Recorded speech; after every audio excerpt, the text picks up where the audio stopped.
Good morning, friends. I welcome you all in the second day of our webinar.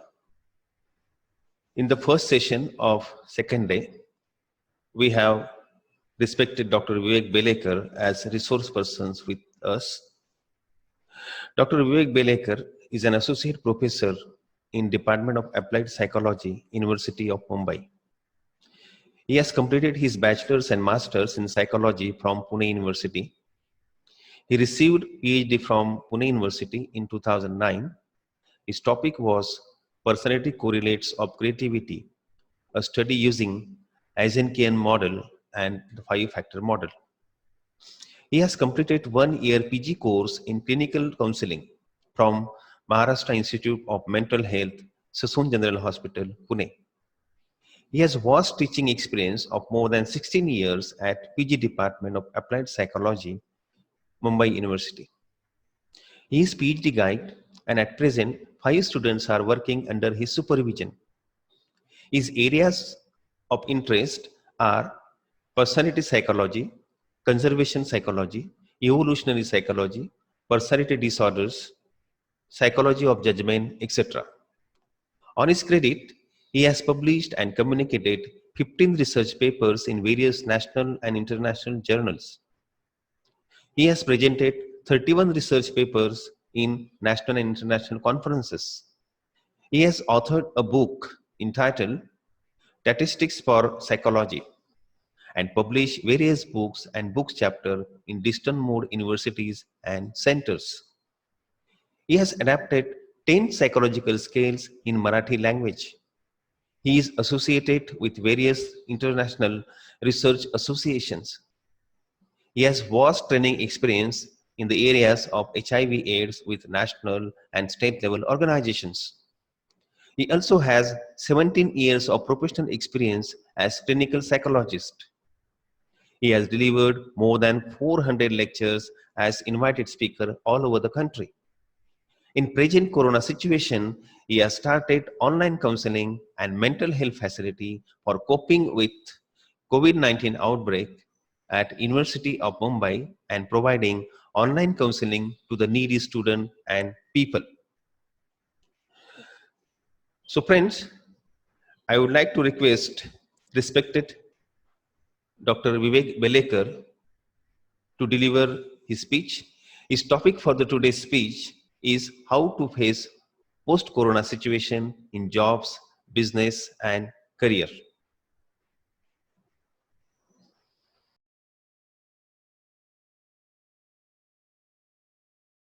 और मैं मुंबई विश्वविद्यालय के विभाग में सहयोगी प्राध्यापक हूँ. Hello and welcome everyone.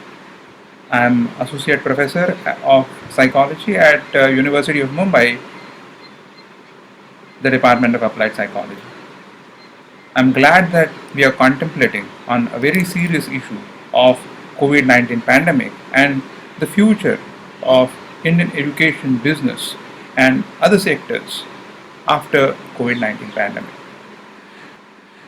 I'm going to talk primarily on what the future looks like, but I'm also going to talk about what are the key takeaways we need to learn, acquire in terms of psychological skills and aptitudes and attitudes, and what are the kind of changes that we need to bring about in our mental structures, in our thinking patterns, and what to expect and what not to expect. So let's start with what this COVID-19 pandemic is all about. Let's look at the numbers, though they are very scary. Since the outbreak of COVID-19, we have across the globe 46,39,000 people infected by COVID-19, which is indeed a horrifying number. Almost close to 50 lakh people are infected, out of which 3,08,000 people have lost their lives. And the silver lining to this is roughly 18 lakh people, 17.66 lakh people have recovered from this pandemic. Now, if you look at the pictures, out of those who are active, almost 45,000 patients are very critical. So the whole point is we have been grappling with the situation for a while, for a reasonably long period of time. It has started somewhere at the end of December 2019 in Wuhan, China, and today it has grappled the entire world. Not a single country is left alone, and almost it has reached everywhere in the world. The global graph of COVID 19 is increasing, it's going up, and it is not looking like flattening. Though in some countries it indeed flattened, in fact, the new cases are going closer and closer to zero. In some countries it has started rising. Say, for example, Brazil, Russia, India, Peru, our UK is going up and up. Perhaps if you have to look at a country, then you have to look at United States of America, where almost 15 lakh people have been infected, and close to 90,000 people are dead due to this pandemic. As a consequence of this pandemic, if you look at numbers of India, India has crossed China and reached to a number of 85,000 total infected cases, whereas the total number of deaths are approaching 3,000. They are still below the mark of 3,000. The death rate in India is slightly towards the lower side to the global average. Given all of this, what we are realizing, ये सब देखते हुए हमें ये पता चलता है कि भारत में इस पैंडेमिक का असर बढ़ रहा है. इतना तो हम ज़रूर कह सकते हैं कि इस पैंडेमिक का भारत पे जो असर हो रहा है वो कम होते हुए नहीं दिखता, और आने वाले भविष्य में वो कम होने की कोई गुंजाइश नहीं दिखाई देती. ऐसा लगता है कि और कुछ दिनों तक इसका प्रभाव बढ़ते ही रहेगा. हमारे कुछ राज्य इसके चपेट में बहुत ज़्यादा आए हैं, जैसे कि महाराष्ट्र है. महाराष्ट्र में मुंबई है, जहाँ पे मैं पढ़ाता हूँ. मुंबई में आज की तारीख में लगभग हर दिन 100 नए के मामले हमें मिलते, 1000 नए मामले हमें मिलते हैं. और भारत की बात करें तो लगभग 3-3.5 हज़ार नए मामले तो हमें हर दिन मिल रहे हैं. फिर भी लोग कहते हैं कि हमारा टेस्टिंग का रेशो उतना ज़्यादा नहीं है जितना होना चाहिए. उसके साथ ही हम देख रहे हैं कि मज़दूर श्रमिक अपने गांव वापस जा रहे हैं. कई तीर्थ क्षेत्रों पे गए हुए भाविक अपने गांव वापस जा रहे हैं, जैसे नांदेड़ से हमारे सिख भाई वापस पंजाब चले गए. ऐसे बहुत ज़्यादा जगहों पर लोग अटके हुए हैं जो वापस जा रहे हैं. सबसे बड़ी जो चीज़ हमें दिखाई देती है वो है हमारे देश के अंदर जो माइग्रेशन हो रहा है. जो माइग्रेशन की वजह से बहुत सारे वर्कर्स वापस अपने गांव चले जा रहे हैं, और जो बड़ी बड़ी स्टेट्स है भारत की, जो भारत की इकोनॉमी को काफ़ी मजबूत बनाती है, जैसे कि महाराष्ट्र है, गुजरात है, तमिलनाडु है, केरला है, कर्नाटक है, ये स्टेट से बहुत सारे वर्कर्स, माइग्रेंट वर्कर्स वापस जा रहे हैं. ये आज की तारीख में हमारी देश की सच्चाई है. आज ही सरकार ने कहा कि लगभग 8 करोड़ मजदूर हैं जो वापस जा रहे हैं. तो ये एक चिंता की बात हमें दिखाई देती है. जबकि हम विश्व भर देखते हैं तो इतने बड़े पैमाने पे कहीं पे लेबर मूव नहीं हुआ है जितना, मतलब 8 करोड़ का आंकड़ा सरकारी आंकड़ा है. हर एक स्टेट अपना अपना कुछ ना कुछ अंदाज़ा देता है, लेकिन इतने बड़े पैमाने पे एक कोविड के पैंडेमिक ने लेबर को मूव किया है. ये हमारे यहाँ की एक सच्चाई है और बहुत ही ध्यान देने जैसी चीज़ है, क्योंकि जब हम भारत के भविष्य की बात करेंगे, पोस्ट कोविड सिनारियो की बात करेंगे, तो हमें इस बात को नज़रअंदाज नहीं करना चाहिए कि हमारे लगभग 1 करोड़ से 8 करोड़ तक मजदूर अपने घर चले गए हैं और वहाँ से शायद ही वो वापस आने की सोचेंगे जल्द से जल्द। अब हम ये भी सुन रहे हैं और काफ़ी गंभीर है अर्थव्यवस्था की स्थिति कि शायद से हम पोस्ट कोविड की बात करें तो पोस्ट कोविड ऐसा कुछ होने वाला है नहीं। इसकी सीधी सी बात ये है और तर्क ये है कि अभी हमारे पास कोविड के लिए कोई दवाई नहीं है। हाइड्रोक्लोरोक्विन का इस्तेमाल किया गया, अभी हमारा आयुष मंत्रालय कहता है कि अश्वगंधा का प्रयोग करके देखते हैं। बीच में प्लाज्मा थेरेपी का भी प्रयोग हुआ, नतीजे ज़्यादा उत्साहजनक है नहीं। विश्व भर में कोशिशें जारी है कि कोई दवा हम ढूंढ पाते हैं या नहीं।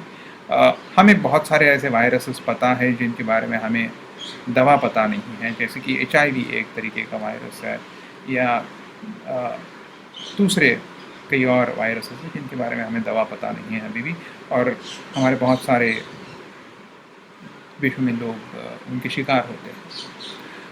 तो एक बात साइंटिस्ट कम्युनिटी कहती है और हमेशा कहती आई है कि हमें दवा या वैक्सीन दोनों के लिए इंतज़ार करना पड़ेगा। मतलब अमेरिका के राष्ट्रपति भी कहते हैं कि लगभग इस साल के अंत तक कोई दवा आ जाएगी, वैक्सीन आ जाएगी। इसका मतलब ये है कि हम इस साल के अंत तक यही हाथ पे हाथ धरे बैठे रहे, यहाँ से आगे हम कुछ ना करें, या हमें सोचना चाहिए कि हम क्या कर सकते हैं। तो दूसरी चीज़ जो अब बोली जाने लगी है टेलीविज़न के माध्यम से और कई और चैनलों के माध्यम से, सोशल मीडिया के माध्यम से, न्यूज़पेपर के माध्यम से, कि पोस्ट कोविड ऐसी कोई चीज़ होने वाली है नहीं। तो क्या होने वाला है? शायद से हमें कोविड के साथ जीना है, कोविड के बाद नहीं। कोविड के बाद जीने के लिए बहुत लंबा इंतज़ार करना पड़ेगा। अभी अगले साल 2 साल तक हमें कोविड के साथ ही जीना है। क्यों? क्योंकि बहुत सीधी सी बात है, कोविड-19 जो इन्फेक्शन है वो फैलता बहुत आसानी से है। जैसे आपने देखा होगा कि जो लोग साथ में गए ट्रेनों से या ट्रकों से, उनमें से 1-2 इन्फेक्टेड थे और सारे के सारे इन्फेक्टेड हो गए। जैसे कि आप धारावी का एग्जाम्पल ले सकते हैं, बम्बई में है कि एक एशिया की सबसे बड़ी झुग्गी है जहाँ पे कुछ लोग संक्रमित हो गए और उसके बाद संक्रमण का ऐसा दौर चला कि लगभग 1000 के करीब केसेस चले गए। और यहाँ पे सोशल डिस्टेंसिंग करना बहुत मुश्किल है, क्योंकि जो संकरी सी गलियाँ हैं वहाँ से एक आदमी कैसे वैसे गुजर सकता है। पब्लिक टॉयलेट्स इस्तेमाल होते हैं और लगभग 50 से 100 लोग एक टॉयलेट का रोज़ इस्तेमाल करते हैं। तो इन्फेक्शन को कंट्रोल करना हमारे हाथ में है, दवाई का इंतज़ार करना और वैक्सीन का इंतज़ार करना भी हमारे हाथ में है। साइंटिस्ट वो ढूंढेंगे, किसी न किसी दिन हमें इस बात में सफलता प्राप्त होगी, ऐसा हम आशा कर सकते हैं, ऐसी हम आशा कर सकते हैं या ऐसा हमें विश्वास होना चाहिए। लेकिन इस चीज़ को देखते हुए कि हम एक 130-135 करोड़ जनसंख्या वाला देश है, हमारे यहाँ सोशल डिस्टेंसिंग कई जगहों पे मुमकिन नहीं है जिस तरीके से इस बीमारी के फैलाव को रोकने के लिए होनी चाहिए। और आज के तारीख में कोई दवा या वैक्सीन की उपलब्धता है नहीं। इस चीज़ को देखते हुए हमें सीधे से ये अंदाज़ा आ जाता है कि ये वायरस जाने वाला नहीं है। दूसरी बात हमें ये पता है कि लगभग 80% लोग, जो ICMR का रिपोर्ट है वही कहता है कि लगभग 80% लोग इस वायरस से जो इन्फेक्टेड है वो एसिम्टोमेटिक है, वो कोई सिम्टम्स नहीं दिखाते। तो उन्हें वायरस इन्फेक्ट करता है, उनके अंदर रहता है, उसका एक लाइफ साइकिल है, वो ख़त्म करता है, वो वायरस से फ्री हो जाते हैं, किसी को पता भी नहीं चलता। ऐसे 80% लोग हैं। सो जो हमें पता है, जिनको सिम्टोमेटिक पाया जाता है, जिनके टेस्ट होते हैं, वो लगभग 20% लोग हैं। तो इस तर्क से ऐसा मुमकिन है कि हमें जितने ज्ञात इन्फेक्शंस है उससे ज़्यादा इन्फेक्शंस रहेंगे। और एपिडेमियोलॉजी का पूरा साइंस भी यही कहता है कि जितने टेस्ट करके हमें इन्फेक्शंस पता होते हैं उससे ज़्यादा कम्युनिटी में इन्फेक्शंस हमेशा होते हैं, उससे कम तो नहीं हो सकते और उतने भी नहीं हो सकते, तो उससे ज़्यादा ही होते हैं। अब इस बात का यदि ख्याल रखें कि ये इन्फेक्शन बढ़ने वाला है, रुकने वाला है नहीं, तो इस विषय के बारे में जब हम बात करते हैं पोस्ट कोविड, तो इसको मैं थोड़ा बदलता हूं और ये कहता हूं कि कोविड के साथ और कोविड के बाद कैसे जीना है। हम यदि सिर्फ ऐसे ही बात करेंगे कि कोविड के बाद कैसे जिएंगे, तो वो दौर 2 साल के बाद आने वाला है या 1.5 साल के बाद आने वाला है। ये दिसंबर तक तो ऐसा लगता नहीं आने वाला है, और दवाई आएगी, उसके ट्रायल्स होंगे, वो सबको मुहैया की जाएगी, फिर हम ठीक हो जाएंगे, इसको भी वक्त लगेगा। सो अगले साल, सवा साल तो हमें कोविड के साथ ही जीना है। तो कोविड के साथ और कोविड के बाद कैसे जिए, इस वास्तव को हम समझने की कोशिश करेंगे। और वो करने के लिए हमें क्या करना चाहिए, कौन से तरीके के मानसिक बदलाव खुद में करने चाहिए, किस चीज़ों की अपेक्षा करनी चाहिए, किस चीज़ों की अपेक्षा नहीं करनी चाहिए, और आने वाले समय में खुद को कैसे ढालना है, इस चीज़ों पे हम गौर करेंगे।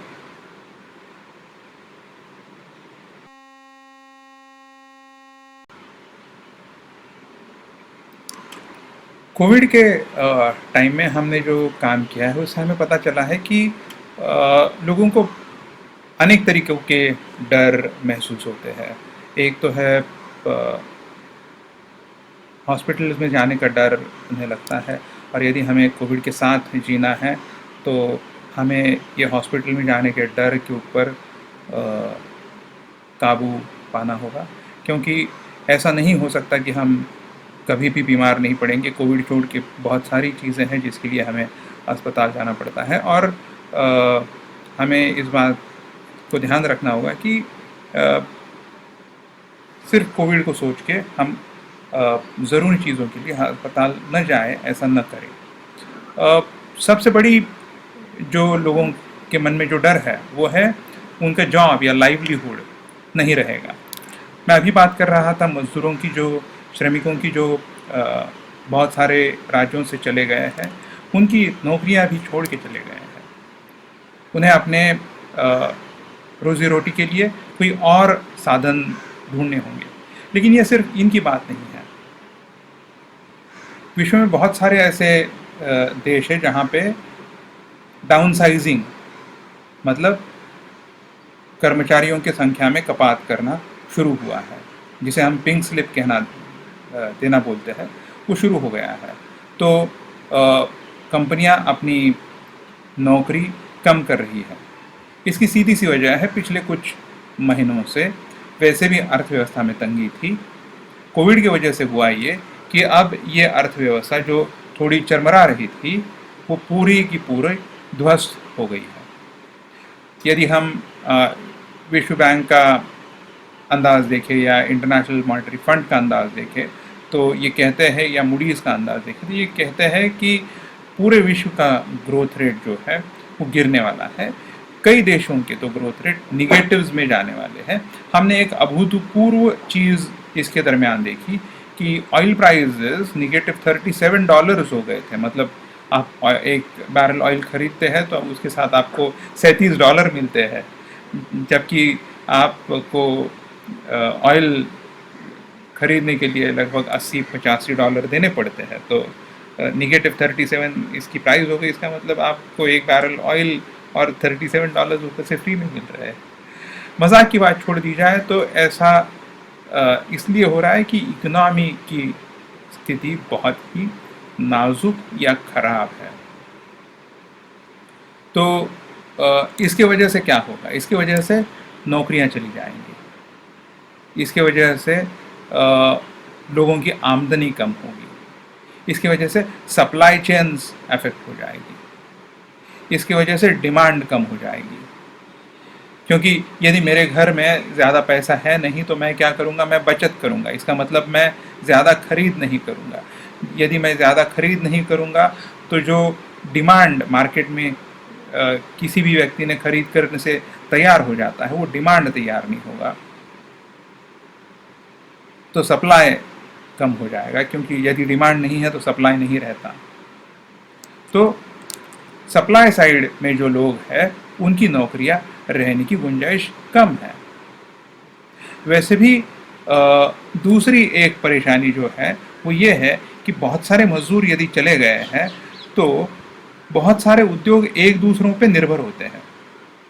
तो मतलब एक गाड़ी बनती है तो उसके 1000, 2000, 5000 पुर्जे कहीं और बनते हैं, और उसमें से एक भी पुर्जा नहीं बना तो गाड़ी नहीं बन सकती। और ये जो सप्लाई चेन है कोई भी बड़े प्रोडक्ट बनाने की, वो भी आज की तारीख में बहुत ठीक से काम नहीं चल रही है। तो इसका परिणाम स्वरूप यह है कि लोगों की नौकरियां बहुत कम होगी और उन्हें शायद से अब नए से नौकरियां ढूंढने की ज़रूरत है। लॉकडाउन की वजह से हमें पहले ही सोशल आइसोलेशन में रहने की आदत है। यदि नौकरी नहीं है या नौकरी नहीं मिल रही है या लॉकडाउन किसी न किसी तरीके से चल रहा है तो यह सोशल एक्सक्लूजन बढ़ने वाला है, कम नहीं होने वाला है। इसकी वजह से लोग बहुत पावरलेस महसूस करते हैं। इस चीज़ का उनके मन में डर रहने वाला है कोविड के साथ और कोविड के बाद कि उन्होंने अपने प्रियजनों को खोया है या खो सकते हैं, और इसमें उन्हें बहुत हेल्पलेस लगता है। क्योंकि यदि आपको पता है कि कोविड का इन्फेक्शन बढ़ रहा है और आपके घर में वृद्ध माता पिता है, छोटे बच्चे हैं, तो आप कुछ नहीं कर सकते, ख्याल रख सकते हैं कि उनको सुरक्षित रखें। जिनके घरों में ये हादसे हुए हैं उन्हें बहुत हेल्पलेस या असहाय महसूस होता है। और जो स्पेशल पॉपुलेशंस है जैसे छोटे बच्चे हैं, वृद्ध हैं, अपंग है, सो इनको भी बहुत असहाय और अकेलापन महसूस होता है।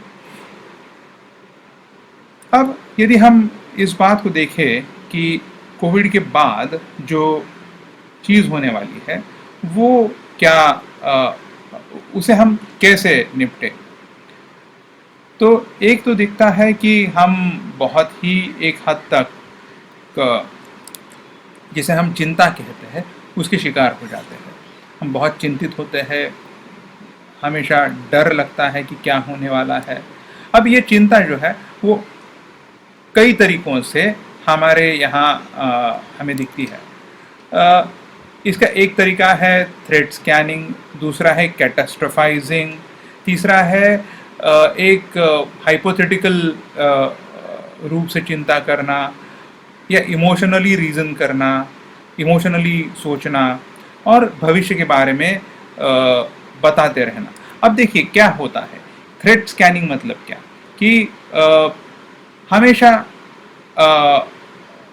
न्यूज़ चैनल देखते रहना कि हमारे एरिया में कितने केसेस हो गए, व्हाट्सएप पे एक ही चीज़ चेक करते रहना, ये सब थ्रेट स्कैनिंग के तरीके हैं। लोग थ्रेड्स को स्कैन करते रहते हैं कि मेरे यहाँ पे कोई धोखा या कोई थ्रेट तो है नहीं मुझे, इस बात की हमेशा उन्हें फिक्र रहती है। इसकी वजह से चिंता महसूस होती है। उनमें से कुछ लोग खुद के बारे में भी परेशान होते हैं कि मुझे कोई सिम्टम तो नहीं है, मुझे खांसी है तो मुझे कोरोना तो नहीं हो गया, मुझे सर्दी है तो मुझे कोरोना तो नहीं हो गया। इस तरीके की चीज़ करना मतलब भी थ्रेट स्कैनिंग है, वो हमें कम करना चाहिए। दूसरा है कैटास्ट्रोफाइजिंग। कैटास्ट्रॉफ मतलब एक भयंकर आपदा। हमेशा सोचते वक्त एक भयंकर आपदा आने वाली है, इस तरीके का विचार करके सोचना। मतलब जो सबसे बुरी चीज़ हो सकती है कोरोना वायरस सिचुएशन में, उसके बारे में सोचना कि जैसे कि अगले 2 महीने कोई खाने को खाना नहीं मिलने वाला है, या सारी की सारी नौकरियां चली जाएगी, या मेरे बहुत जो प्रियजन हैं उनकी दुखद मृत्यु हो जाएगी, या उनको कोरोना संसर्ग हो जाएगा। इस तरीके की बातें हमेशा सोचना। ऐसा नहीं कि ऐसा हो नहीं सकता, लेकिन ऐसे होने की संभावना बहुत ही कम है, बिल्कुल ना के करीब है। तो जब हम इस तरीके से बात करते हैं, इस तरीके से सोचते हैं, तो हम कैटास्ट्रोफाइज करते हैं सिचुएशन को। हम उस सिचुएशन में वो चीज़ देखना चाहते हैं जो होने की संभावना बहुत ही कम है और न के बराबर है, और वो एक बहुत ही दुखद घटना है। ऐसी चीज़ों के बारे में हम हमेशा सोचते हैं। तीसरी चीज़ है, हम एक हाइपोथेटिकल वरी में रहते हैं कि यदि ऐसा होगा तो कैसा होगा। मतलब मैं यदि सब्जी लाने जाता हूं और मुझे कोरोना इन्फेक्शन होता है तो क्या होगा, या मैं काम पे जाता हूं, मुझे अब कल से काम पे जाना पड़ेगा, हमारे यहाँ लॉकडाउन खुल गया है, मेरी कंपनी शुरू हो गई, अभी मुझे कल से काम पे जाना पड़ेगा, तो मैं अब क्या करूं, या ये मुझे कोरोना संसर्ग हो जाएगा क्या। ये हाइपोथेटिकल वरी है। फिर इमोशनल रीजनिंग, इसको हम अफेक्ट ह्यूरिस्टिक भी कहते हैं। जैसे देखिए, हमेशा क्या होता है कि आप सोचते हैं या कुछ चीज़ होती है और उसके वजह से हमें डर या गुस्सा या दुख, इन भावनाओं का अनुभव होता है। लेकिन जब हम इमोशनली रीजन करते हैं, तब हम क्या करते हैं कि हम इन भावनाओं को इस बात का प्रूफ मानते हैं कि हम एक विशिष्ट तरीके से सोच रहे हैं या ये सच्चाई है। जैसे मुझे बहुत डर लगता है, इसलिए कोरोना का संकट बहुत गहरा है, ऐसा मैं सोचता हूँ। कोरोना का संकट गहरा है इसलिए मुझे डर लग रहा है, ऐसे नहीं। तो मुझे डर लग रहा है, इसका मतलब कोरोना का संकट गहरा है। तो मैं इमोशन को प्रूफ मानता हूं सच्चाई के बारे में। बल्कि सही बात यह होनी चाहिए कि हमने सच्चाई को देख के कोई भावना का अनुभव करना चाहिए। भावनाओं को देख के सच्चाई के बारे में अनुमान लगाना गलत है। तो ये हम करते हैं, इसे हम कहते हैं इमोशनल रीजनिंग। और अंतिम लास्ट बात ये है कि हम फॉर्चून टेलिंग करना शुरू करते हैं। मतलब हम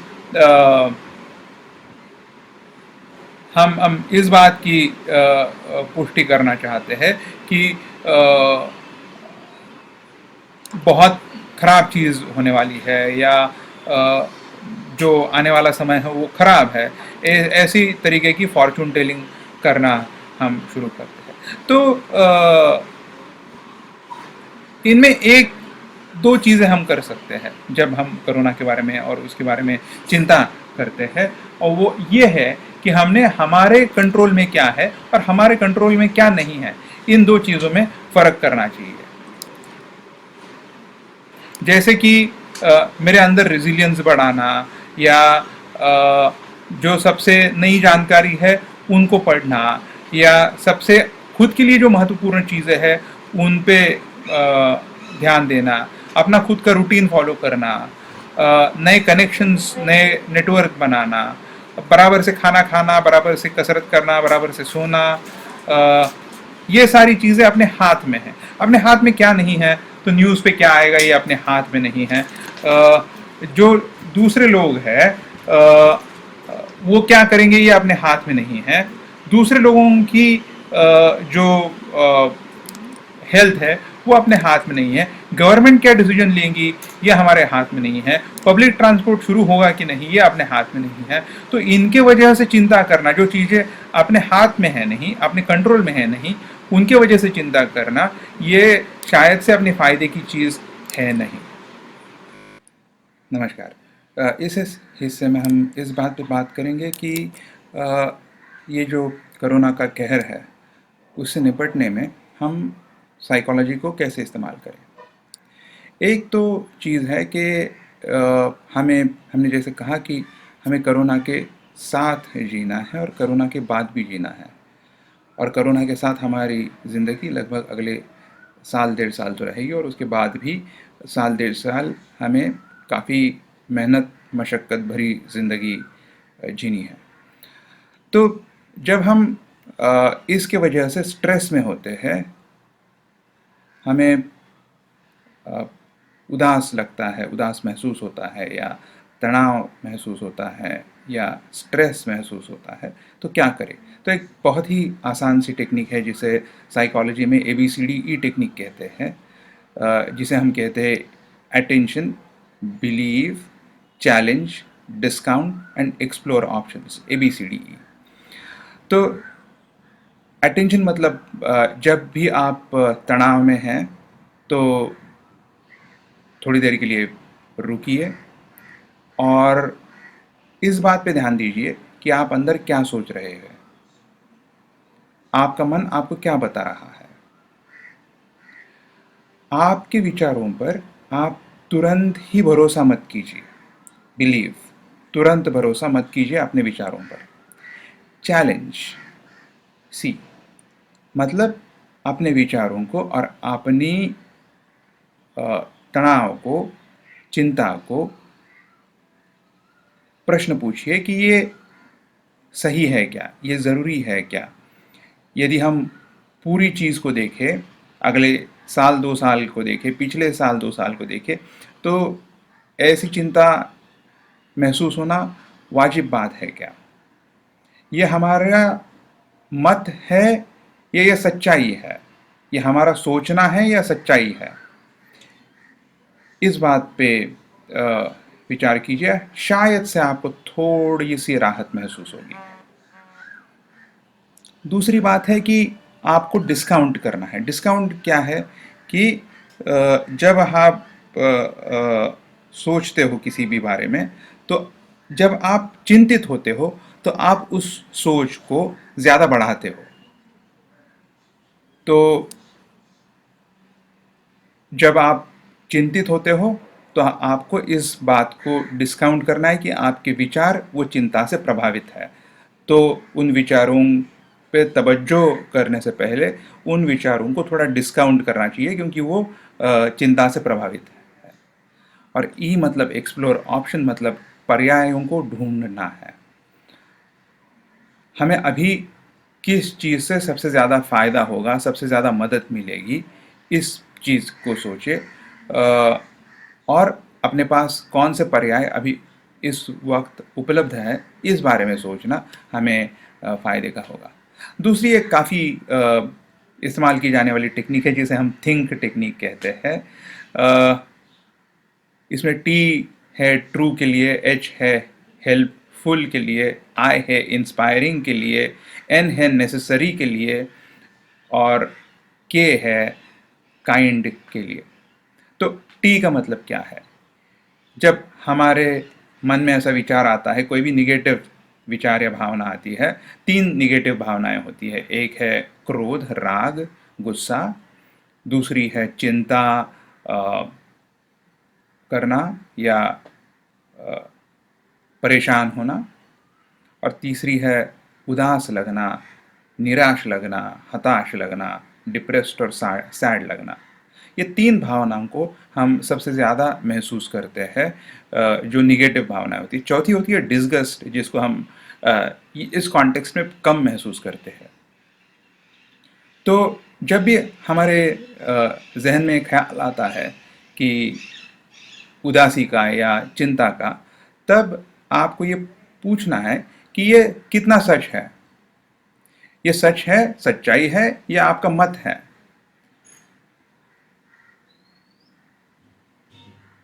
दूसरा है हेल्पफुल। इस विचार के ऊपर, जो कोई विचार आपको परेशान कर रहा है, उस विचार के ऊपर ध्यान दे कि आपको फायदा है कि नहीं फायदा है। तीसरी बात यह है कि ये आपको कुछ काम करने के लिए इंस्पायर कर रहा है कि नहीं, या मेरे काम करने के खिलाफ ये काम कर रहा है। चौथी है necessary. Is it necessary to focus on this thought? Is it necessary to act on it? इस सोच के ऊपर ध्यान देना आवश्यक है या ना, और उसके मुताबिक काम करना आवश्यक है या नहीं। और सबसे महत्वपूर्ण बात है काइंड। ये जो विचार आया है आपके मन में, जो निगेटिव विचार है, वो आपके लिए काइंडर, दयालु है, या आपके ऊपर ज्यादा सख्ती दिखा रहा है? यदि कोई विचार आपके खुद के ऊपर बहुत ज्यादा सख्त लग रहा है तो उस पर ध्यान देना जरूरी नहीं है। कोरोना के समय करना क्या चाहिए? एक तो भविष्य की ओर आशा की दृष्टि से देखना चाहिए। मतलब क्या? आशा के दो मायने होते हैं। एक पहला मायना है कि भविष्य के प्रति एक उत्साह का अंदर से अच्छा लगना, एक उत्साह होना, ऐसा लगना कि हमारा भविष्य अच्छा है, एक ऊर्जा होना, ये एक बात होती है। भविष्य के प्रति एक सकारात्मक ऊर्जा एक बात होती है। दूसरी बात है कि भविष्य में जो अच्छी बातें होने वाली है उन तक पहुंचने के लिए रास्ते ढूंढना। तो ये जो ऑप्टिमिज्म है, होप है, आशा है, सकारात्मकता है, इसके दो पहलू हैं। एक है वो ऊर्जा जो सकारात्मक है, वो अंदर से है, जो भविष्य के प्रति है। दूसरी बात है जो सकारात्मक चीजें आप देखना चाहते हैं जिंदगी में, उनके तरफ पहुंचने के रास्ते ढूंढना। बहुत बार क्या होता है, हमने जो बहुत सारे अभ्यास किए हैं, हमें पता चला है कि भारतीय मन उस सकारात्मक ऊर्जा से प्रभावित होता है, लेकिन रास्ते ढूंढता नहीं है। रास्तों के लिए वो दूसरे पर निर्भर हो जाता है। कोई नेता हमें रास्ता दिखाए, कोई धर्मगुरु हमें रास्ता दिखाए, कोई सयाना आदमी हमें रास्ता दिखाए। संकट के समय सबसे बड़ी चीज है कि हम अपना रास्ता सोच विचार करके ढूंढे, और उस पे चलने से पहले ये सुनिश्चित कर ले कि हम जिस रास्ते पे चल रहे हैं वो सबसे बढ़िया है। इसके लिए किसी ज्ञानी ने आपको ये बताना जरूरी नहीं है। वो ज्ञानी कोई भी हो सकता है, आपका धर्मगुरु, आपका शिक्षक, आपका राजकीय नेता, कोई भी हो सकता है। हमें बहुत अच्छा लगता है कि कोई हमें बता देता है कि ये रास्ते पे चलो, तो हमें सोचने की ज़रूरत नहीं पड़ती है। हमें जिस रास्ते पे चलना है वो रास्ते पे हमें चलना है, ये हमें सोच के तैयार करना है। भारतीय मन ये कम करता है, ऐसा हमारा ऐसा हमें पता चला है, और उसकी कुछ अच्छे तर्क भी हमें पता है। ये एक अवसर है जहां पे आप खुद के बारे में सीख सकते हो। पढ़िए, व्हाट्सएप और फेसबुक छोड़ के पढ़िए। इंटरनेट पे बहुत सारे अच्छे ब्लॉग होते हैं, किताबें होती है, जानकारी होती है, कुछ हिंदी में है, कुछ इंग्लिश में है। व्हाट्सएप मैसेज, व्हाट्सएप यूनिवर्सिटी को मत पढ़िए। पढ़िए तो कोई अच्छी चीज़ पढ़िए, भविष्य की ओर देखिए और अपने कौशल्यों को बढ़ाइए। एजुकेशन के सेक्टर में बहुत सारे बदलाव दुनिया भर में आने वाले हैं, और उनमें से एक बहुत बड़ा जो है वो हम अभी फेस कर रहे हैं कि एग्ज़ाम्स कैंसिल हो रहे हैं। बच्चे एग्ज़ाम नहीं दे पा रहे हैं, बिना एग्ज़ाम दिए उन्हें पास डिक्लेयर किया जा रहा है और अगले कक्षा में भेजा जा रहा है। तो उनके जो एजुकेशनल माइलस्टोन्स होते हैं वो छूट रहे हैं। और शायद से अगले 1 साल तक ऐसा होने वाला है। बच्चों के लिए दूसरी एक फिक्र है जिसके ऊपर हम ज़्यादा ध्यान नहीं देते कि इस समय जो थोड़े बड़े बच्चे हैं वो ये सोचने लगते हैं कि मेरे माँ बाप की जॉब रहेगी या ना रहेगी, तो मैं पढ़ाई करूं या नौकरी करूं। पढ़ाई करूं तो उसका पैसा कहाँ से आएगा। इससे उनका पढ़ाई से मन हट जाता है। इस बात पे हमें बहुत गौर करने की ज़रूरत है और हमें बच्चों को इस बात पे बात करवा लेने की ज़रूरत है। उन्होंने ये बात खुल के कहनी चाहिए। उनकी जो एंग्जाइटीज़ है, उनका जो सैडनेस है, उनका जो भविष्य के प्रति कंसर्न है और अपने माँ बाप के प्रति जो कंसर्न है, उसके बारे में खुल के बात होनी चाहिए। उन्हें भविष्य उतना सुनहरा नहीं दिखाई देगा जितना शायद से 6 महीने पहले उन्हें लग रहा था। दूसरे बड़े बदलाव आने वाले हैं, जैसे कि मूक जिसे हम कहते हैं, मैसिव ओपन ऑनलाइन कोर्सेस, उनकी संख्या बहुत ही ज़्यादा बढ़ने वाली है। सारी यूनिवर्सिटीज़ अपने प्रोग्राम ऑनलाइन करेगी। आज के तारीख में यूजीसी ने भी कहा है कि हमें प्रोग्राम्स ऑनलाइन करने हैं, जितने हो सकते हैं उतने। स्कूल फ्लिप स्कूल्स हो जाएगी। शायद से यूनिवर्सिटीज़ भी फ्लिप यूनिवर्सिटीज़ हो सकती है। दिन दूर नहीं है। तो हमें ये ऑनलाइन सीखने के लिए जो चीज़ें हैं, जो कौशल है, वो हासिल करना पड़ेगा। हमें ये पता है कि भारत में ऑनलाइन सीखना सिखाना ज़्यादा प्रभावशाली नहीं होता है। बहुत सारे शिक्षक इसके खिलाफ होते हैं। भारत एक पारंपरिक रूप से गुरु शिष्य परंपरा को मानने वाला देश है। आज भी हम बहुत सी यूनिवर्सिटीज़ में जाते हैं तो लोग गुरु पूर्णिमा के दिन अपने शिक्षकों के चरण छूते हैं। हम अपने शिक्षकों को अपने नाम से नहीं बुलाते, उनको सर या मैडम कहते हैं। आप अमेरिका में या यूरोपियन देशों में जाइए, वहाँ शिक्षक को उसके पहले नाम से बुलाया जाता है, जैसे आप मुझे विवेक कहोगे। तो हमें एक वो हायरार्किकल स्ट्रक्चर अच्छा लगता है कि शिक्षक कोई बड़ा है तो उसके शरण में जाओ, उसको मिलो। ये ऑनलाइन सिस्टम में होता नहीं है। बहुत बार शिक्षक वर्चुअल हो जाता है, दिखता भी नहीं है। कोई पीपीटी दिखती है या कोई एनिमेशन दिखता है और उसके थ्रू सीखना पड़ता है। तो इन चीज़ों को इस तरीके से सीखने के लिए जो कौशल चाहिए वो हमें पैदा करने हैं। और सबसे बड़ी बात, हमें सीखने का अपना तरीका सेल्फ लर्निंग मोड में लेना चाहिए। क्या है, हम अभी भी टीचिंग वाले मोड में हैं। कोई मुझे सिखाए, न कि मैं सीखूं। सीखने को प्राथमिकता होनी चाहिए, पढ़ाने को नहीं। हमारे देश में बहुत दुख की बात है कि पढ़ाने को प्राथमिकता दी जाती है, सीखने को नहीं। और आज से आगे आने वाला दौर शायद से खुद सीखने का होगा। तो हमें बदलाव क्या करने पड़ेंगे? सीखने के बारे में हमारी सोच बदलनी पड़ेगी, जिसके बारे में हमने चर्चा की। जो डिग्रियां है यूनिवर्सिटीज़ बांटती हैं, उनके बारे में हमें हमारी सोच बदलनी पड़ेगी। शायद से ये डिग्रीज का महत्व एब्सोल्यूट टर्म्स में कम होगा और रिलेटिव टर्म्स में बढ़ेगा। आप एक से ज़्यादा डिग्री एक साथ कर सकोगे। शायद से ये मुमकिन है कि आने वाले दौर में यूनिवर्सिटीज़, जो फॉरेन की यूनिवर्सिटीज़ है, वो उनके बहुत सारे कोर्सेज ऑनलाइन खोल दे, तो उनका बेस बढ़ेगा। जितने, क्योंकि ऑनलाइन कोर्सेज में आपके ऊपर नंबर का कोई प्रेशर नहीं रहता। यहाँ पे एक नियम के मुताबिक 60 स्टूडेंट से ज़्यादा हम एक क्लास में ले नहीं सकते। ऑनलाइन में मैं 6000 भी ले सकता हूँ। तो डिग्री और डिग्री पाने का तरीका, इसके बारे में हमें दोबारा से सोचना होगा।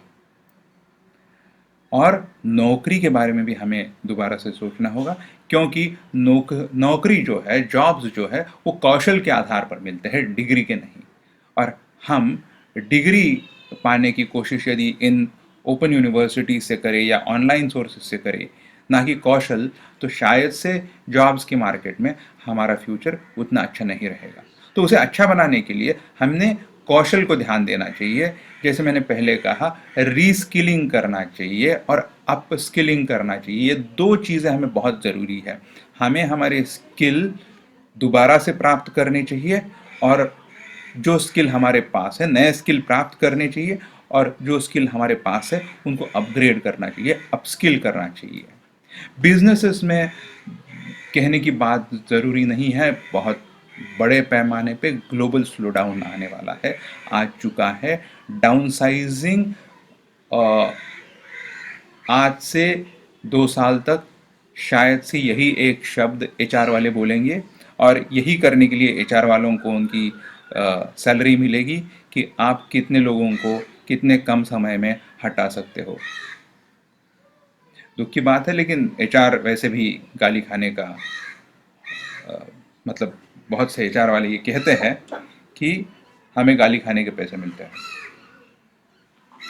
तो शायद से उनकी आमदनी बढ़े।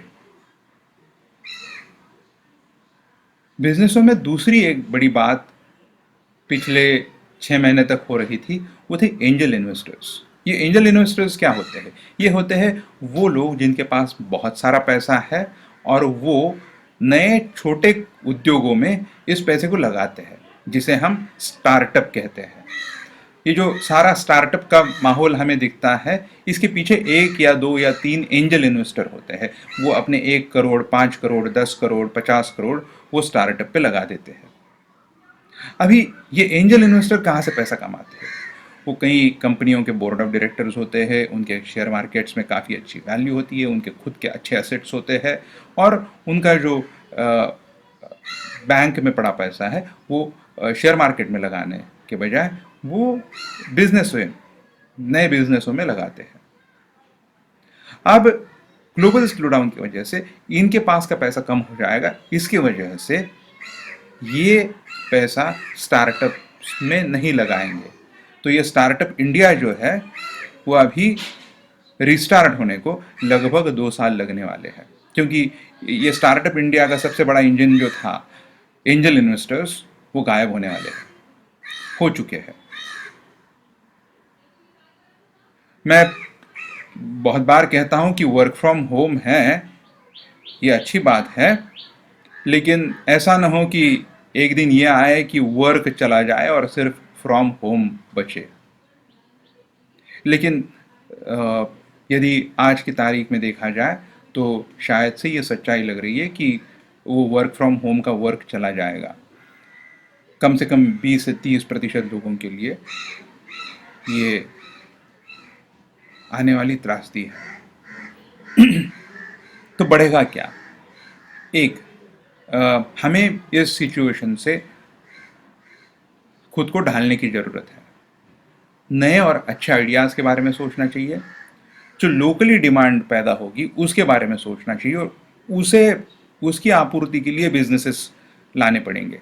जैसे एक एग्जांपल मैं देता हूँ, लॉकडाउन के समय कुछ अच्छे नए बिजनेसेस चालू हुए कि जो डिस्ट्रीब्यूशन ऑफ वेजिटेबल्स के थे। नई जो डिमांड आएगी अगले साल भर के लिए वो बेसिक प्रोडक्ट्स की रहेगी। कोई कार लेने की सोचेगा नहीं, या कोई बड़ा टीवी 56 इंच के बजाय 72 इंच का टीवी ले ले, ऐसा कोई सोचेगा नहीं। मतलब बहुत कम हो गया। तो किन चीज़ों की डिमांड होगी जब ऐसे परिस्थितियां आती है, इनके बारे में सोचकर उन चीज़ों के सप्लाई चेन या प्रोडक्शन में हम यदि ध्यान दें तो शायद से बात बन सकती है। ये हुआ अगले 2 साल के लिए, लेकिन अगले 2 साल के बाद भी चीज़ें बदलने वाली है। तो इन 2 सालों में उस स्थिति का अनुमान लगाकर उस तरीके से बात करनी चाहिए। गवर्नमेंट ने कुछ कुछ योजनाएं ज़रूर दी है, उनकी पढ़ाई करके हमने ये देखना है कि हम इस बात से कैसे खुद को साझा करें और इन विचारों का कैसे फ़ायदा ले लें। देखिए, एक सीधी सी बात है कि कुछ ये दोनों चीज़ों में, एजुकेशन और बिजनेसेस में, कुछ साइकोलॉजिकल ट्रेट्स हमें बहुत मदद करने वाले हैं। एक को हम कहते हैं लॉन्ग टर्म ओरिएंटेशन, दूसरे को कहते हैं अनसर्टेनिटी अवॉइडेंस, और तीसरा है एम्बिग्यूटी टॉलरेंस। अभी लॉन्ग टर्म ओरिएंटेशन मतलब दूर की सोच के, कल की या परसों की बिना सोचे, दूर की सोच के आज से इन्वेस्टमेंट करना चाहिए। ये आपदा का समय है, ये अवसर का भी समय है। जो लोग इस आपदा को अवसर में बदल सकते हैं वो शायद से आगे जाके जीत सकते हैं, कोरोना से नहीं, अपनी जिंदगी की लड़ाई में। दूसरी बात है अनसर्टेनिटी अवॉइडेंस। जब चीज़ें अनसर्टन होती है, मतलब क्या होने वाला है कल ये पता नहीं होता है, तो हम उसको अवॉइड करना चाहते हैं। भारतीयों की ये प्रेरणा है ज़्यादातर, हम अनसर्टेनिटी ज़्यादा टॉलरेट नहीं कर सकते। तो हमें करना क्या चाहिए? एक तो इस बात को स्वीकार करना चाहिए कि अगले साल 2 साल चीज़ें बदलती रहेगी, बहुत सर्टन प्लान नहीं हो सकता।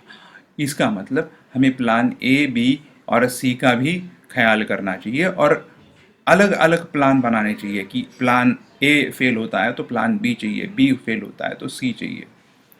तो थोड़ा हमें अनसर्टेनिटी कम लगेगी। और सिचुएशन एम्बिग्यूअस है, मतलब उसमें क्लैरिटी नहीं है, बहुत क्लियरली कुछ नहीं समझ रहा है, तो उसको टॉलरेट करना होना चाहिए।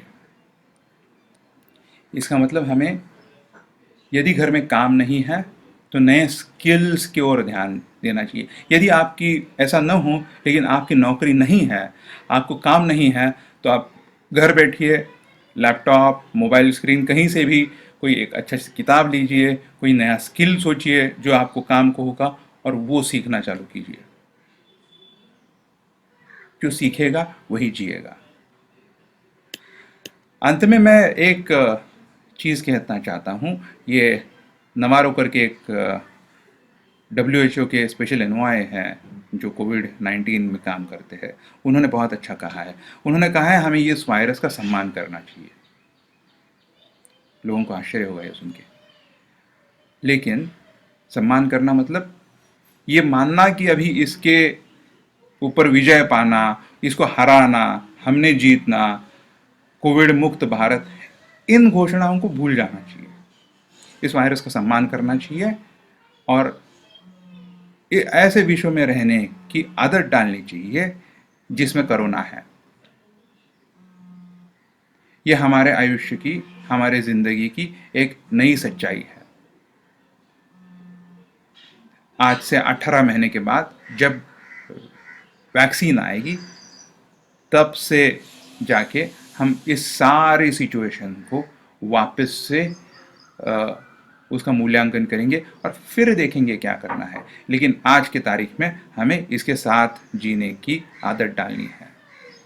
मुंबई यूनिवर्सिटी में हमने एक प्रोग्राम शुरू किया है जो सभी लोगों के लिए है, और इस पे मुझे बहुत आनंद है ये बताने में कि भारत से बहुत सारे जगहों से लोगों ने इसमें हिस्सा लिया है। हम काउंसलिंग प्रोवाइड करते हैं, साइकोलॉजिकल असेसमेंट प्रोवाइड करते हैं, और लोगों को इंडिविजुअल फीडबैक, पर्सनलाइज्ड फीडबैक देते हैं। तो आप इस लिंक पे जाइए और आप रजिस्टर कीजिए, और हम आपको एक इंडिविजुअल पर्सनलाइज्ड फीडबैक देंगे, और हमारे काउंसलर आपके साथ बात करेंगे। अंत में एक बात मैं कहना चाहूँगा कि इस आपदा से, इस परिस्थिति से आप हम सभी को साथ मिलकर लड़ना है। हम साथ रहेंगे तभी लड़ पाएंगे, और तभी एक अच्छे भविष्य के ओर, सुनहरा तो नहीं कहूँगा लेकिन एक आशादायक भविष्य की ओर हम चल पाएंगे। बहुत बहुत शुक्रिया।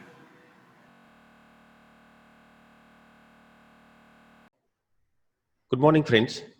I am very much thankful to respected Dr. Vivek Belekar for delivering a resourceful and valuable speech on how to face post-corona situation in job, business, and career.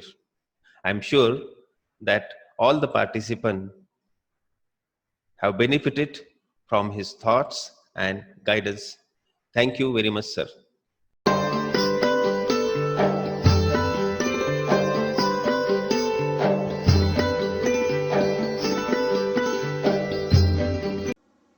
Good morning, everyone. Now, our speaker for second session is Dr. Megha Devuskar. Dr. Megha Devuskar is Assistant Professor in PG Department of Psychology, Ferguson College, Pune. Professor Megha Devuskar completed her Master in Clinical Psychology from the University of Pune.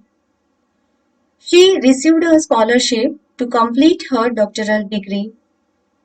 Her doctoral work was on stress reduction through Yoga Nidra, a form of yogic relaxation. She has a deep interest in yoga and received her yoga training from the Yoga University, Nasik. After earning her doctoral degree in 2006, she started teaching at the postgraduate section of the Department of Psychology, Ferguson College, Pune. At present, she is a PhD guide at Savitribai Phule Pune University. For the last 10 years, she also coordinates a diploma course in counseling in Ferguson College. She completed her training in counseling in 2003. Her counseling style is largely person-centered. Besides, she has a passion for research and her articles have been published in national and international journals. She is a light member of the Indian Psychological Association and the Association for Research in Obesity. She is on the board of studies of various colleges in Pune and other places.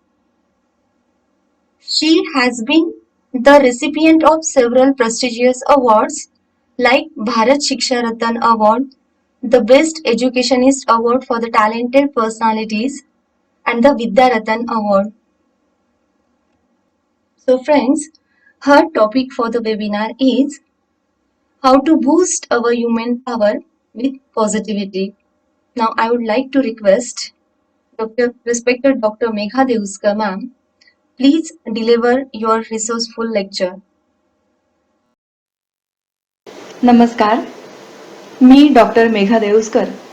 सर्वप्रथम YCSP मंडळ यांचे Dadasaheb Digambar Shankar Patil arts commerce and science college जळगावचे मनपूर्वक आभार मानते की आपण मला या ठिकाणी निमंत्रित केलेलं आहे आणि अत्यंत चालू काळाला उपयुक्त अशा विषयावर हा जो आपण नॅशनल वेबिनार घेत आहोत, let's overcome corona crisis with positivity, ह्यामध्ये हे सत्र घेण्याची संधी मला दिली त्याबद्दल मी कॉलेजचे आभार मानते. तर आजच्या या सत्रामध्ये मला जो विषय देण्यात आलेला आहे तर तो आहे how to boost your immune system with positivity. आपल्या स्वतःची रोगप्रतिकार क्षमता आपण आपल्या सकारात्मकतेमधून कशी वृद्धिंगत करू शकतो हा विषय आहे. तर मला असं वाटतं की सध्याच्या काळात हा अतिशय आपल्या सगळ्यांच्या जिव्हाळ्याचा विषय आहे, कारण कोरोना व्हायरसचं संकट हे जगभरात अतिशय गंभीररित्या पसरतं आहे.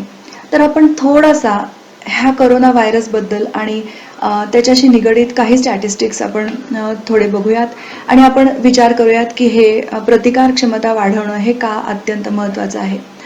आता आपल्याकडे जसजसा ह्या रोगाची लागण जसजशी भराभर होती आहे तसतसं आपल्याला असं लक्षात येतं आहे की संपूर्ण भारताची ही जी यंत्रणा आहे, मेडिकल यंत्रणा, हॉस्पिटल्सची यंत्रणा, तर त्याच्यावर ह्या कोरोना व्हायरसचा खूपच ताण येऊ शकतो.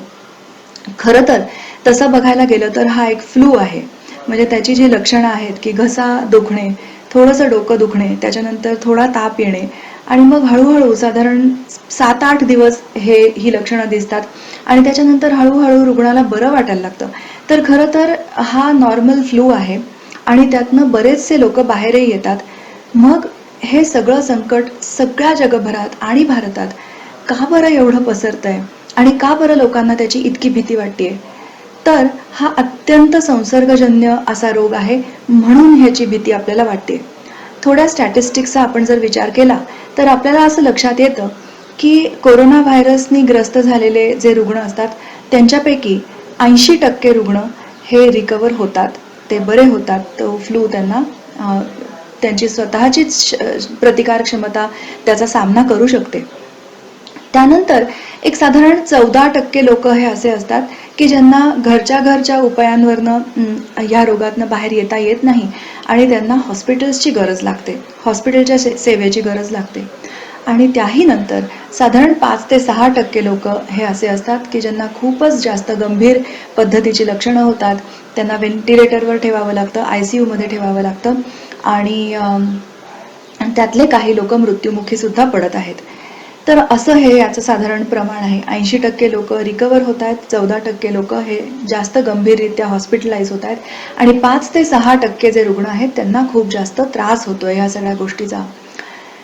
तर अगदी 5 ते 6% लोक जरी म्हणली तरी ही साथ ज्या वेगाने पसरतीये, तर त्यामध्ये 5 ते 6% लोक सुद्धा आजारी पडणं हे कुठल्याही दृष्टीने एखाद्या देशाला परवडण्यासारखं नाहीये. कारण आपली जी आत्ताची यंत्रणा आहे, मेडिकल यंत्रणा, तर त्याच्यावर प्रचंड ताण येऊ शकतो. म्हणून या कोरोनाचं सगळं संकट हे आपल्याला वाटतं आहे. आता आपण जर असा विचार केला की 80% लोक ही बरी होत आहेत, म्हणजे ह्याचाच अर्थ की आपल्या सगळ्यांच्या शरीरामध्ये एक अतिशय सुंदर आणि अतिशय अद्भुत अशी प्रतिकार क्षमता ही ऑलरेडी आहे, ती आपल्याकडे ऑलरेडी आहे. आणि त्याच्या जोरावर आपण अनेक विषाणूंचा, केवळ कोरोना व्हायरसच असं नव्हे तर इतर अनेक विषाणूंचा, लॉट ऑफ बॅक्टेरिया, अनेक व्हायरसेस, बॅक्टेरिया, ह्या सगळ्याचा प्रतिकार आपण करत आहोत.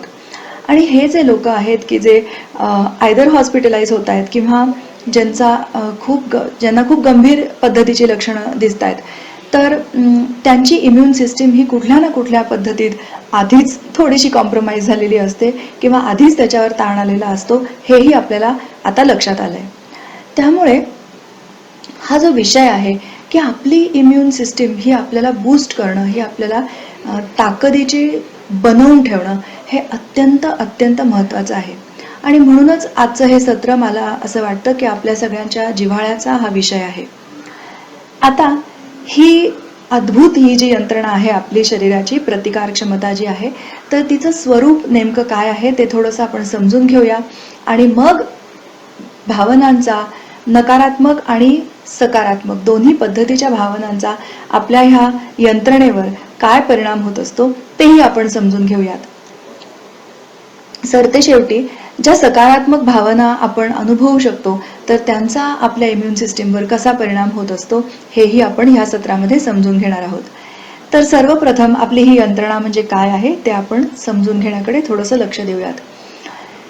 आता माणसाची रोग प्रतिकार क्षमता हिचा विचार करत असताना तुम्ही साधारण एखाद्या देशाचं सैन्य, आर्मी असं अशा पद्धतीचं तुम्ही एक कल्पना तुमच्या मनात करा आणि त्या सेनेची जी काही कार्य असतात, त्या सेनेनी करण्याची जी काही कार्य असतात बरोबर तीच कार्य हे आपली रोगप्रतिकार क्षमता करत असते किंवा आपल्या रोगप्रतिकार यंत्रणा करत असते. आता कुठल्याही देशाच्या सेनेचा जर आपण विचार केला तर सर्वप्रथम ती काय करत असते, तर देशाची जी बॉर्डर आहे तिथे पॅट्रोलिंग चालू असतं आणि जे लोक आत येत आहेत ते आपल्या देशातले आहेत का परके आहेत हे पहिल्यांदा शोधून काढणं. बरं, आत येणाऱ्या प्रत्येक व्यक्तीवर हल्ला करणं किंवा त्याला पकडणं किंवा त्याला मारून टाकणं हे काही गरजेचं नसतं, कारण बरेच बाहेरनं येणारे घटक जे आहेत ते आपल्या देशासाठी सुद्धा खूप चांगले असतात, ते आपल्यासाठी कार्य करत असतात. त्यामुळे त्यांच्यावर हल्ला न करणं, पण त्याच वेळेला कोण अशी व्यक्ती आहे की जी आपल्या देशासाठी धोकादायक असू शकते ह्याचा विचार करून त्या व्यक्तीवर हल्ला करणं हे आपल्या सेनेचं पहिलं काम. दुसरं काम म्हणजे जर का देशाच्या आतच आपल्याच देशातले काही लोक जर देशद्रोहाचं काम करत असतील किंवा तिथे खूप मोठे रायट्स होत असतील तर त्यावेळेला सुद्धा आपण आपल्या सेनेला बोलवतो आणि सेनेच्या मदतीने जे आपल्याच देशातले पण देशद्रोही असे घटक असतात तर त्यांना आपण नाहीसा करायचा प्रयत्न करतो. आता ही जी कार्य आहेत एक्झॅक्टली असंच काम ही आपली रोगप्रतिकार क्षमता आपली यंत्रणा करत असते. पहिलं काम असं आहे detecting self from non self, म्हणजेच की आपल्या आतमध्ये कितीतरी विषाणू आहेत, कितीतरी बॅक्टेरिया सुद्धा आहेत आपल्या शरीराच्या आत, पण ते सगळेच काही आपल्यासाठी हानिकारक नाही आहेत. त्यातले बरेच बॅक्टेरिया हे आपल्या शरीरासाठी खूप चांगले आहेत. तर अशा बॅक्टेरियाजना न मारणं, पण त्याच वेळेला बाहेरून कुठला विषाणू जर आत येत असेल आणि तो जर धोकादायक असेल तर त्याला नक्कीच मारायचा प्रयत्न करणं ही आपल्या रोगप्रतिकार यंत्रणेचं हे आपलं पहिलं कार्य आहे. आणि दुसरं म्हणजे काही पेशी की ज्या आपल्याच शरीरात आहेत आणि आपल्याच शरीराला त्या पेशींचा त्रास होतो आहे, उपद्रव होतो आहे, तर त्यांना सुद्धा नेस्तनाबूत करणं, त्यांना मारून टाकणं हे काम आपली रोगप्रतिकार यंत्रणा करत असते. अगदी अक्षरशः एखाद्या आर्मीसारखं. आता ह्या आर्मीमध्ये कितीतरी बारीक बारीक वेगवेगळे घटक असतात. तर सेना म्हटल्यानंतर सगळेच फक्त सैनिक नसतात. तिथे काही डॉक्टर्स असतील, तिथे काही फ्रंटलाईनवर जाऊन लढणारे असे सैनिक असतील, तिथे काही कमांडर्स असतील आणि तिथे काही जण हे फक्त निर्णय घेण्याचं काम करत असतील. तर तशीच आपली ही रोगप्रतिकार यंत्रणा जी आहे ती अतिशय कॉम्प्लिकेटेड, व्हेरी कॉम्प्लेक्स अशी आहे. तर आपण थोडंसं आता त्या यंत्रणेकडे बारकाईने बघूया की ही यंत्रणा नेमकी काय आहे. आता आपल्याला ह्या डायग्राममध्ये असं दिसतं आहे cells of the immune system. तर कितीतरी वेगवेगळ्या प्रकारच्या पेशी यांनी आपली ही रोगप्रतिकार यंत्रणा बनवलेली आहे. जसं की प्लेटलेट्स आहेत, मोनोसाइट्स आहेत, T lymphocytes, mast cells, eosinophils, natural killer cells, basophils, dendritic cells, neutrophils, B lymphocytes आणि मॅक्रोफेज. तर अशा बऱ्याच पेशींनी आणि त्यांची बरीच वेगवेगळी कार्य आहेत. तर अशा बऱ्याच पेशींनी आपली ही यंत्रणा बनवलेली असते. बऱ्याचदा आपल्याला केवळ आपल्या रक्तामध्ये 2 प्रकारच्या पेशी असतात, तांबड्या पेशी, पांढऱ्या पेशी, एवढंच आपल्याला माहिती असतं. आणि त्या पांढऱ्या पेशी रोगावर प्रतिबंध करतात एवढंच आपण ऐकून असतो. पण खरं तर आपली इम्युन सिस्टीम ही अत्यंत जास्त कॉम्प्लेक्स आहे. आता आपण थोडंसं ही सगळी यंत्रणा इतकी कॉम्प्लिकेटेड आहे तर ती काम कसं करते ह्याच्याकडे बघूयात. आता इथे जो आपल्याला डायग्रॅम दिसतो आहे तर त्याच्यामध्ये हे किती कॉम्प्लिकेटेड असं कार्य चालू आहे आपल्या रोगप्रतिकार क्षमतेचं तर ते आपल्याला दिसतं आहे. आता ह्या ठिकाणी आपल्याला हे जे छोटे छोटे फुलांसारखे हिरवे काही त्या डायग्रॅममध्ये दाखवलेले अँटीजेन्स आहेत तर ते म्हणजे आपल्या शरीरामध्ये येणारे विषाणू आहेत. आणि पहिल्यांदा प्रतिकार करणारी जी यंत्रणा असते तर त्यामध्ये जास्त करून मॅक्रोफेजेस, मॅक्रो म्हणजे मोठे आणि फेज म्हणजे ईटर्स, तर मोठे खाऊन टाकणारे अशा त्या पेशी असतात. ह्या मॅक्रोफेजेस काय करतात तर शरीरामध्ये कुठेही हा विषाणू आत आलेला त्यांना दिसला की ते त्याच्या जवळ जातात आणि त्या विषाणूला पूर्णपणे ताब्यात घ्यायचा प्रयत्न करतात. कॅप्चरिंग, एनगल्फिंग हे काम ते मॅक्रोफेजेस करत असतात. आता आपण जर ह्या डायग्रॅममध्ये बघत असाल तर एकदा त्यांनी त्या विषाणूला आत घेतलं की त्याच्यानंतर त्या विषाणूचे छोटे छोटे भाग म्हणजे जसे आपल्याला त्या हिरवे छोट्या छोट्या फुलांच्या पाकळ्यांसारखे भाग हे त्याच्या बाहेरच्या आवरणावर, त्या मॅक्रोफेजच्या बाहेरच्या आवरणावर ती पेशी ठेवून देते. हे ह्याच्यासाठी ही पेशी करत असते की त्यातनं लगेचच हेल्पर टी सेल्स ह्या ॲक्टिवेट होतात. त्यांना ज्या वेळेला दिसतं की एखाद्या मॅक्रोफेजवर एखादा विषाणू जमलेला आहे तर त्यावेळेला त्या हेल्पर टी सेल्स भराभर तिथे जमा होतात. आता त्या जमा झाल्यानंतर त्या भराभर स्वतःला 2च्या 4, 4च्या 8 अशा प्रकारे डिव्हाइड करतात आणि TH1 किंवा TH2 अशा प्रकारच्या सेल्समध्ये त्यांचं डिव्हिजन होत जातं.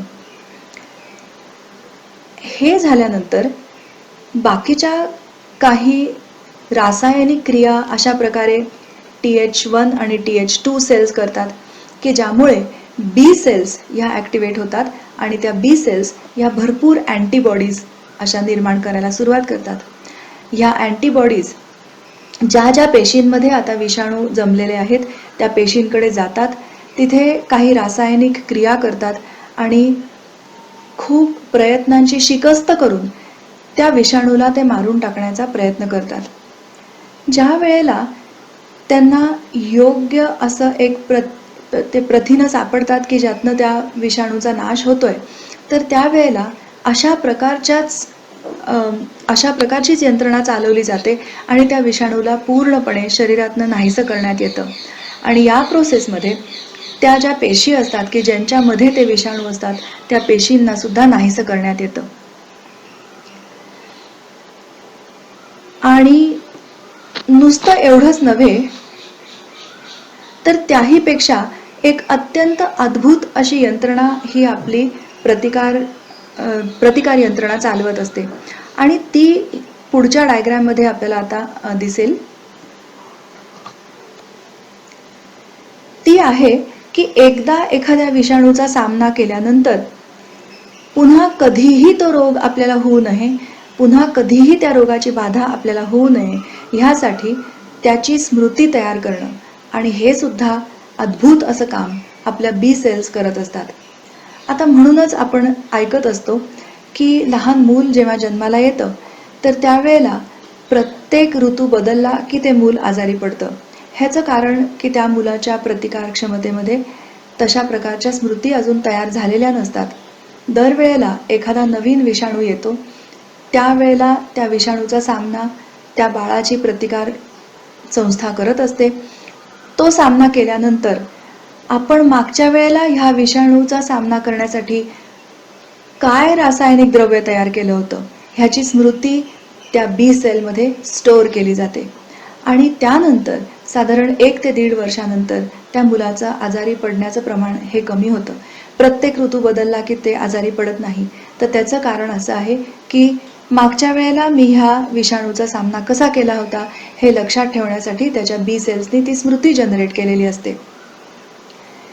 ही एक अत्यंत अद्भुत अशी यंत्रणा आहे, कारण आपल्या सगळ्यांना माहिती आहे की एकदा एखाद्या व्यक्तीला मलेरिया होऊन गेला की त्याला त्याच्यानंतर मलेरिया होत नाही, किंवा कितीतरी रोग हे एकदा होऊन गेले की परत होत नाहीत. तर त्याचं कारणच हे आहे की नुसतं त्या पेशीला मारून टाकणं किंवा त्या विषाणूला मारून टाकणं एवढंच करून आपली संस्था थांबत नाही, तर ती त्याची स्मृतीसुद्धा तयार करते. आणि त्यामुळेच हे lymphocytes, leukocytes, natural killer cells, T cells, helper cells, B cells, neutrophils अशा अनेक वेगवेगळ्या पेशी ही आपली कार्य अत्यंत चोखपणे सांभाळत असतात आणि म्हणूनच आपली ही प्रतिकार संस्था इतकं सुंदर कार्य करू शकते. आता आपण थोडंसं ह्या विचाराकडे वळूया की ही इतकी सुंदर यंत्रणा जर आपल्या शरीरामध्ये आहे तर काही लोकांच्या बाबतीत ती यंत्रणा चांगल्या पद्धतीत कार्य का नाही करू शकत. काय असं होतं की जे ह्या प्रतिकार यंत्रणेच्या मध्ये येतं आणि मग आपण खूपच इझिली किंवा वी बिकम व्हल्नरेबल टू डिसीजेस, की आपल्याला खूप सहजपणे रोग होऊ शकतात. तर असं का होतं ह्याचा आपण थोडासा गांभीर्याने आता विचार करूयात. आता हे जे शास्त्र आहे की आपल्या भावनांचा किंवा आपल्यावर येणाऱ्या ताणांचा काही परिणाम ह्या रोगप्रतिकार यंत्रणेवर तर होत नाही ना, की ज्याच्यामुळे आपल्याला खूप सहजगत्या इन्फेक्शन्स होत आहेत. तर हे जे सगळं शास्त्र आहे त्याला सायको न्यूरो इम्युनॉलॉजी असं म्हटलं जातं. इंटरनेटवर आपल्याला जॅनिस कीकोल्ड ग्लेझर नावाच्या एक संशोधन करणाऱ्या मानसशास्त्रज्ञ आहेत, त्यांची ओळख होईल. 1986 पासून ते साधारण प्रत्येक वर्षी त्यांचे अतिशय सुंदर पेपर्स, अतिशय सुंदर शोधनिबंध असे प्रसिद्ध होत आलेले आहेत आणि ते सगळे ह्या विषयावर आहेत, सायको न्यूरो इम्युनॉलॉजी बद्दल. आता ह्या सगळ्या शास्त्राला, सायको न्यूरो इम्युनॉलॉजीला सुरुवात कशी झाली तर ह्या ज्या जॅनिस कीकोल्ड ग्लेझर होत्या तर त्यांच्या लक्षात काही खूप सुंदर गोष्टी येत होत्या. एक गोष्ट त्यांच्या अशी लक्षात आली होती की मेडिकल स्टुडंट्स जे असतात तर त्या मेडिकल स्टुडंट्सना जेव्हा सर्दी खोकले होतात किंवा ताप होतात, तर ते केव्हा होतात ह्याचा अभ्यास केल्यानंतर त्यांना असं लक्षात आलं की ही मुलं साधारण परीक्षांच्या वेळेला त्याच्या अवतीभोवती जास्त आजारी पडतायत. आता यांना खूप कुतूहल वाटत होतं, त्यामुळे त्यांनी त्याच्याबद्दल खूप डेटा गोळा केला आणि पुन्हा पुन्हा पुन्हा पुन्हा त्यांना तेच लक्षात येत राहिलं की साधारण परीक्षेच्या आधी आठवडाभर ह्या मेडिकल स्टुडंट्सची इम्युनिटी खूप कॉम्प्रोमाइज झालेली असते, म्हणजे त्याची कार्यक्षमता खूप कमी झालेली असते आणि साधारण परीक्षेच्या 1 आठवड्यानंतर पुन्हा त्यांची जी प्रतिकार क्षमता असते ती पूर्ववत कार्यक्षम झालेली असते, पूर्ववत ती फंक्शन करायला लागलेली असते आणि सर्दी खोकले ताप ह्याचं प्रमाण खूपच कमी झालेलं असतं. ह्याच्यावरनं त्यांनी असा निष्कर्ष काढला की जेव्हा आपल्या मनावर कुठलाही तणाव असेल तर त्यावेळेला आपली प्रतिकार क्षमता कदाचित चांगलं कार्य नसेल करू शकत. आता ह्यातनं त्यांनी पुढे जाऊन असा विचार केला की ज्या लोकांच्या आयुष्यात नुकतीच एखादी खूप भयंकर घटना, ज्यातनं खूप मनावर ताण येऊ शकतो अशी घटना जर घडून गेली असेल तर त्यांची प्रतिकार क्षमता मग कमी होते का? तर ह्या घटनांना त्यांनी नॅचरलिस्टिक मेजर लाईफ इव्हेंट्स असं म्हटलं. जसं की आपल्या जवळची एखादी व्यक्ती जाणं किंवा आपल्या घरात कोणाला तरी एखादा टर्मिनल इलनेस आहे हे लक्षात येणं किंवा एखाद्या व्यक्तीची नोकरी जाणं, तर ह्या मोठ्या घटना आहेत, नॅचरलिस्टिक मेजर लाईफ इव्हेंट्स. जॅनिस कीकोल्ड ग्लेझर यांच्या संशोधनातून त्यांना असं लक्षात आलं की अशा सगळ्या घटनांमधनं गेल्यानंतर लगेचच माणसाची रोगप्रतिकार क्षमता ही बरीच कमी झालेली त्यांना आढळून आली. आता ह्या संशोधनासाठी त्यांनी जी मेथडॉलॉजी वापरली होती तर ती सुद्धा खूप अजबच आहे आणि खूपच सुंदर अशी त्यांनी मेथडॉलॉजी वापरली होती. त्याबद्दल थोडंसं सांगते.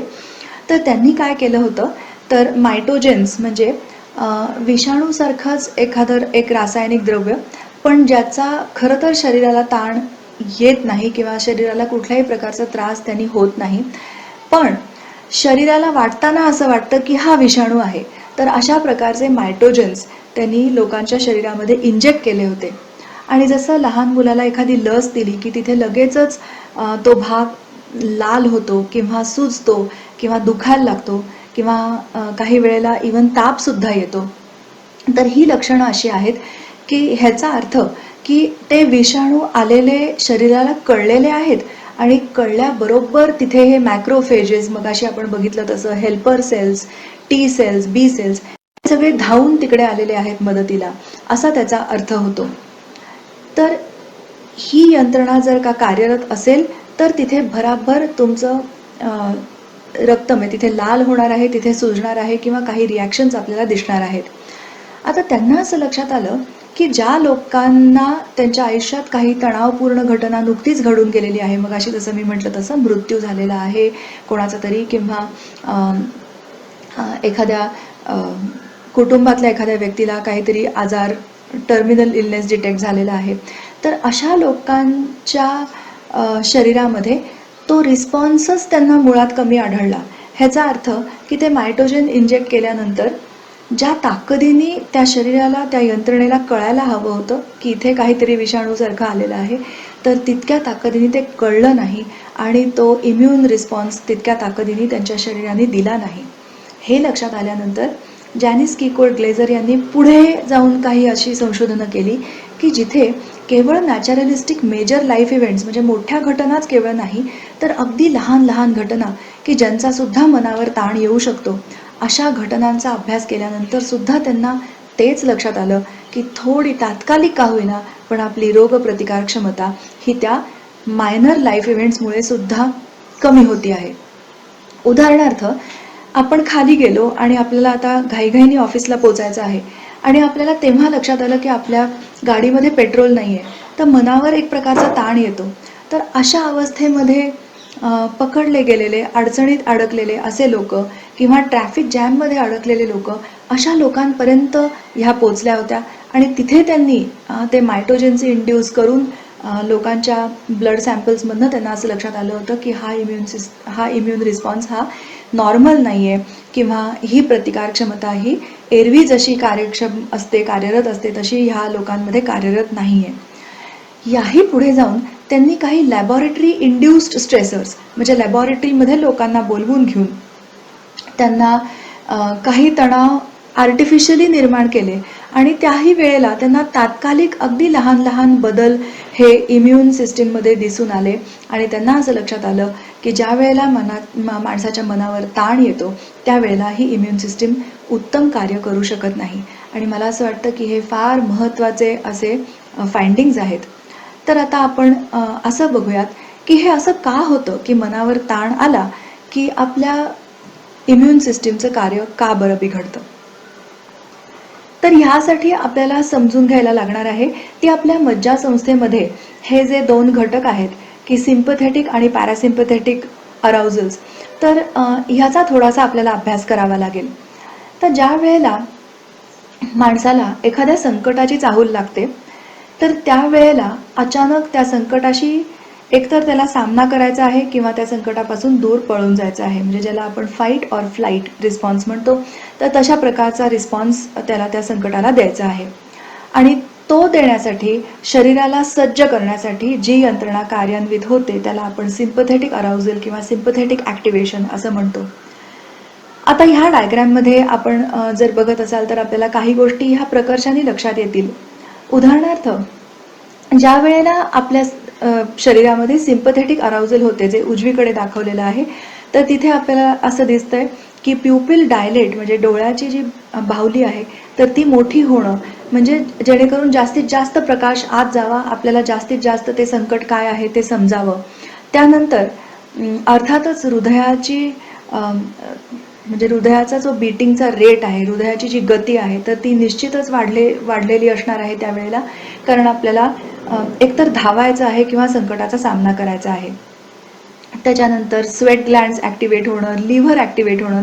आता ही लिव्हर ॲक्टिवेट झाल्यानंतर ग्लुकोजेन नावाचा जो घटक त्यातनं मिळतो आपल्याला, तर त्यातनं पुन्हा ऊर्जा निर्माण होते, म्हणजे जेणेकरून आपल्या शरीराला त्या संकटाशी सामना करण्यासाठी जास्तीत जास्त ऊर्जा मिळावी, ही अशी सगळी यंत्रणा राबवली जाते ह्या सिम्पथेटिक ॲक्टिवेशनमधून. पण त्याचबरोबर जर आपल्याला खाली हे दिसतंय की डायजेस्टिव्ह सिस्टीम मात्र ही तिचं कार्य बंद करते. तर ह्याचं कारण असं आहे की अर्थातच आपल्या शरीराचा विचार हा असतो की आत्ता ह्या क्षणाला हे संकट आणि त्याचा सामना करणं हे माझ्यासाठी जास्त महत्त्वाचं आहे, प्रायोरिटी जास्त आहे त्या गोष्टीला. जेव्हा की माझ्या शरीरातलं जे अन्न आहे त्याच्या पचनाचं काम मी सावकाश निवांतपणे करू शकतो. त्यामुळे आत्ता ह्या क्षणाला डायजेस्टिव्ह सिस्टीमवर जास्त ऊर्जा खर्च करण्याची काहीही गरज नाही आहे. म्हणून असं होतं की आपली सगळी डायजेस्टिव्ह यंत्रणा ही शांत करण्यात येते, तात्पुरती सस्पेंड करण्यात येते, कारण आपल्याला सगळी ऊर्जा ही आपल्या हातांकडे, आपल्या पायांकडे, आपल्या डोळ्यांकडे जायला हवी असते. त्यानंतर ॲड्रिनल ग्लँड्स ज्या असतात तर त्या एपिनेफ्रिन आणि नॉर एपिनेफ्रिन हे 2 हॉर्मोन्स भराभर सिक्रिएट करायला सुरुवात करतात की ज्यातनं पुन्हा हे सिम्पथेटिक ॲक्टिवेशन खूप वाढतं आणि आपल्याला कुठल्याही संकटाचा सामना करता येतो. जेव्हा मी हे संकट म्हणतेय त्यावेळेला आपल्या डोळ्यासमोर आपण एक अगदी साधं उदाहरण ठेवा, जसं की एखादा ग्रामीण भागात राहणारा माणूस आहे आणि त्याच्यासमोर अचानक त्याला बिबट्या दिसलेला आहे. तर आता ह्या बिबट्यापासून मला एकतर पळून गेलं पाहिजे किंवा मला त्या बिबट्याचा सामना केला पाहिजे. अशा अवस्थेत तो असताना जे काही त्याच्या शरीरामध्ये उत्तेजन होणार आहे तर त्याला आपण सिम्पथेटिक अराउजल असं म्हणूया. आणि पुन्हा एकदा आपण हे मनात रिवाईज करूया की त्याच्यामध्ये आपल्या हृदयाची गती वाढते, श्वासाची गती वाढते, डोळ्यांच्या बाहुल्या प्रसरण पावतात, जास्तीत जास्त रक्ताचा पुरवठा हा हातांना आणि पायांना केलेला असतो. पण त्याच वेळेला जे जास्त व्हेजिटेटिव्ह फंक्शन्स आहेत जसं की डायजेशन की आपण नंतर करू शकतो, तर तिथे मात्र शक्ती पुरवली जात नसते. आता आपण इथून थोडंसं पुढे जाऊया. तर ती यंत्रणा अशी चालू असते की ज्या वेळेला आपल्या मेंदूमध्ये आपल्याला समजतं की एखादं संकट आलेलं आहे तर त्यावेळेला HPA ॲक्सिस ज्याला आपण म्हणतो, हायपोथॅलॅमस पिट्युटरी ॲड्रिनल ॲक्सिस, तर ती उत्तेजित पावते. आता हे हायपोथॅलॅमस जे असतं तर ते ॲक्टिवेट झाल्यानंतर त्यातून कॉर्टिकोट्रॉपिन रिलीजिंग हॉर्मोन CRH हा रिलीज होतो. त्यानंतर तो पिट्युटरी ग्लँड, आपली जी पिट्युटरी ग्रंथी आहे तिला ॲक्टिवेट करतो. त्या पिट्युटरी ग्रंथीमधून ॲड्रिनो कॉर्टिकोट्रॉपिक हॉर्मोन म्हणजे ACTH ची निर्मिती होते आणि हे ACTH निर्माण झाल्यामुळे आपल्या ॲड्रिनल ग्रंथी ह्या कार्यान्वित होतात आणि मग त्यातनं हे मगाशी जे आपण बघितलं की एपिनेफ्रिन आणि नॉर एपिनेफ्रिन हे हॉर्मोन्स रिलीज होतात आणि मग ती सगळी यंत्रणा आपली भराभर कार्य करायला लागते की ज्यातून आपण त्या संकटाचा सामना तरी करू शकतो किंवा त्या संकटापासून आपण पळून तरी जाऊ शकतो. आता ह्या सगळ्याचा आपल्या इम्युन सिस्टीमशी खूप निकटचा संबंध आहे. तर तो कसा ते आपण बघूयात. या ॲड्रिनल ग्रंथींमधून जसे एपिनेफ्रिन आणि नॉर एपिनेफ्रिन हे 2 हॉर्मोन्स सिक्रीट होतात, त्याचप्रमाणे ग्लुकोकॉर्टिकॉइड्स, कॉर्टिसॉल सारखे हॉर्मोन्स देखील सिक्रीट होतात. आणि हे हॉर्मोन्स काय करतात तर आपली जी रोगप्रतिकार यंत्रणा आहे ती बंद करायला सुरुवात करतात. आता मगाशी जसं आपण आपल्या शरीराच्या अन्न पचन संस्थेचं बघितलं तर तशीच काहीशी घटना ही इथे घडत असते. म्हणजे आता समजा आपण असा विचार करूयात की इथे तो बिबट्या अंगावर धावून येत आहे आणि एकीकडे आतमध्ये मला थोडीशी सर्दी किंवा खोकला सुद्धा झालेला आहे, म्हणजे आतल्या सुद्धा विषाणूंचा मला सामना करण्याची गरज आहे. पण ह्या दोन्हींमध्ये कुठल्या गोष्टीला माझ्या शरीराने प्राधान्य दिलं पाहिजे तर अर्थातच मला बिबट्यापासून पळून जायचं आहे किंवा बिबट्याचा सामना करायचा आहे. माझ्या सर्दीचा किंवा माझ्या खोकल्याचा जो प्रतिकार आहे तो मी शांतपणे करू शकतो आणि त्यामुळे जे इम्युन सिस्टीमचं आपलं फंक्शन आहे ते आपल्या अन्नपचन संस्थेसारखंच आहे की ते आपण सावकाशीने करू ह्या विचाराने शरीर ती यंत्रणा पूर्णपणे बंद करतं. म्हणजे ती इम्युन सिस्टीम आपली कॉम्प्रोमाइज होत असते. ह्याचं दुसरं अजून एक कारण असं आहे की आपली ही अख्खी इम्युन सिस्टीम मगाशी आपण बघितलं कितीतरी पेशी त्याच्यामध्ये काम करत असतात, मॅक्रोफेजेस असतात, नॅचरल किलर सेल्स असतात, बी सेल्स, टी सेल्स, ह्या सगळ्यांना एवढी मोठी सेना कार्यरत ठेवण्याकरता आपल्या शरीराला खूप शक्ती ही खर्च करावी लागते. अत्यंत जास्त शक्तीचा पुरवठा करायला लागतो. जसं कुठल्याही देशाला सेनेचं कार्य चालू ठेवायचं असेल तर प्रचंड प्रमाणात पैसा खर्च करावा लागतो. तर तसंच आपल्या शरीराला आपली रोगप्रतिकार क्षमता किंवा ती संस्था चालू ठेवण्याकरता खूप जास्त शक्ती ही खर्च करावी लागत असते. त्यामुळेच आपल्याला असं माहिती आहे की ज्या वेळेला आपल्याला ताप येतो किंवा आपल्याला खूप जास्त सर्दी खोकला झालेला असतो तर तेव्हा आपल्याला वीकनेस येतो किंवा आपल्या अंगात शक्ती राहत नाही. तर त्याचं कारण असं आहे की त्या विषाणूंचा सामना करण्याकरता जी यंत्रणा राबत असते तर तिला खूप जास्त ऊर्जा लागत असते आणि म्हणूनच आपल्या शरीराला खूप दमल्यासारखं, खूप थकल्यासारखं होत असतं. आणि ज्या वेळेला एखादं संकट असतं की ज्याचा सामना करणं त्या क्षणाला खूप गरजेचं असतं तर त्यावेळेला इतकी मोठी शक्ती खर्च करणं हे आपल्या शरीराला केवळ न परवडण्यासारखं असतं. आणि त्यामुळे ताणतणाव चालू असताना प्रतिकारक संस्था ही आपली तात्पुरती का होईना पण आपलं शरीर बंद ठेवत असतं. आता आपण जर का नीट विचार केला तर ह्या ज्या संकटाचा आपण विचार केला की हा ग्रामीण माणूस आहे आणि त्याला तो बिबट्या दिसत आहे, तर तिथून पळून जाण्यासाठी किंवा त्या बिबट्याचा सामना करण्यासाठी त्याची ती सिम्पथेटिक नर्वस सिस्टीम ॲक्टिवेट होते. पण हे संकट कसं आहे तर ते तात्कालिक आहे की निदान अर्धा पाऊण तासांनी, 1 तासांनी तो सामना केल्यानंतर किंवा त्या बिबट्यापासून पळून गेल्यानंतर जेव्हा तो माणूस स्वतःच्या घरात पोचेल त्यावेळेला ते संकट पूर्णपणे थांबलेलं असेल. आता आपण आज जर का आपल्या आज जगत असलेल्या आयुष्याचा विचार केला तर हे जे सिम्पथेटिक ॲक्टिवेशन आहे आपलं ते असं कुठल्याही तात्कालिक ताणाला तोंड देत नसतं तर ते खूप दीर्घकाळ टिकणाऱ्या ताणांना तोंड देत असतं. आणि जेव्हा हे ताण 1 तास 2 तास नाही तर कित्येक दिवस, कित्येक आठवडे किंवा कित्येक महिने कंटिन्युअस चालू असतात तर त्यावेळेला मात्र आपली इम्युन सिस्टीम ही नक्कीच कार्य करू शकत नाही किंवा आपल्याला त्यावेळेला नक्कीच जास्त सर्दी खोकले होतात, जास्त इन्फेक्शन्स होतात आणि आपण पटकन ह्या रोगांना बळी पडतो. तर त्याचं कारण असं आहे की आपले हे जे ताण आहेत आजच्या जगतामध्ये चाललेले तर त्यांना असं कुठली मर्यादाच नाही आहे, त्यांना अशी कुठली एक टाईम लिमिटच नाही आहे. ते खूप दीर्घकाळ चालणारे ताण असतात आणि हे आपल्या मानवी शरीरासाठी आणि मनासाठी आणि रोगप्रतिकारक क्षमतेसाठी खूप घातक असतात. तर जसं आपण हा विचार आता समजून घेतला की मनावर ताण आलेला असताना आपली रोगप्रतिकार क्षमता का बरं चांगलं काम करू शकत नाही आणि आपल्याला त्याचं उत्तरही मिळालं. तर आता आपण थोडासा उलटा विचार करूया की ज्या वेळेला ताण येतात त्यावेळेला माणसाला जास्त वेगवेगळे विचार करण्याची गरज नसते किंवा शरीराचं पचन करण्याची ती क्रिया ते नंतर करू शकतं किंवा रोगांचा प्रतिकार ते नंतर करू शकतं. म्हणून ती यंत्रणा तशी जर चालत असेल तर त्याच्याच विरुद्ध गोष्ट अशी आहे की ज्या वेळेला आपलं मन प्रसन्न असतं किंवा ज्या वेळेला आपल्या मनावर कोणत्याही प्रकारचे ताण नसतात तर तेव्हा आपली ही प्रतिकार क्षमता अत्यंत उत्तम कार्य करू शकते किंवा करू शकत असेलच ना. तर त्याचा आपण आता थोडासा संशोधनाच्या अँगलमधनं विचार करूयात. भारतामध्ये खूप वर्षानुवर्ष संतांनी सुद्धा ही गोष्ट वारंवार सांगितलेली आहे की मन करा रे प्रसन्न सर्व सिद्धींचे कारण, की जास्तीत जास्त संतोषात राहायचा आपण प्रयत्न करूयात, जास्तीत जास्त मन आनंदात ठेवण्याचा प्रयत्न करूयात. थोडं कमी महत्वाकांक्षी असं आयुष्य जगलं तरी चालेल, पण आपण आनंदाने जगूया, कारण ते सर्व सिद्धींचं कारण आहे आणि ते आपल्याला निरोगी निरामय जीवन जगण्याची ती प्रेरणा आहे की आपल्या मनाला वाटणारा आनंद किंवा आपलं एक तणावरहित असं जगणं असणं. आता संशोधनातनं आपल्याला काय काय सुंदर सुंदर गोष्टी समजलेल्या आहेत आतापर्यंत, त्याचा आपण थोडासा आढावा घेऊया.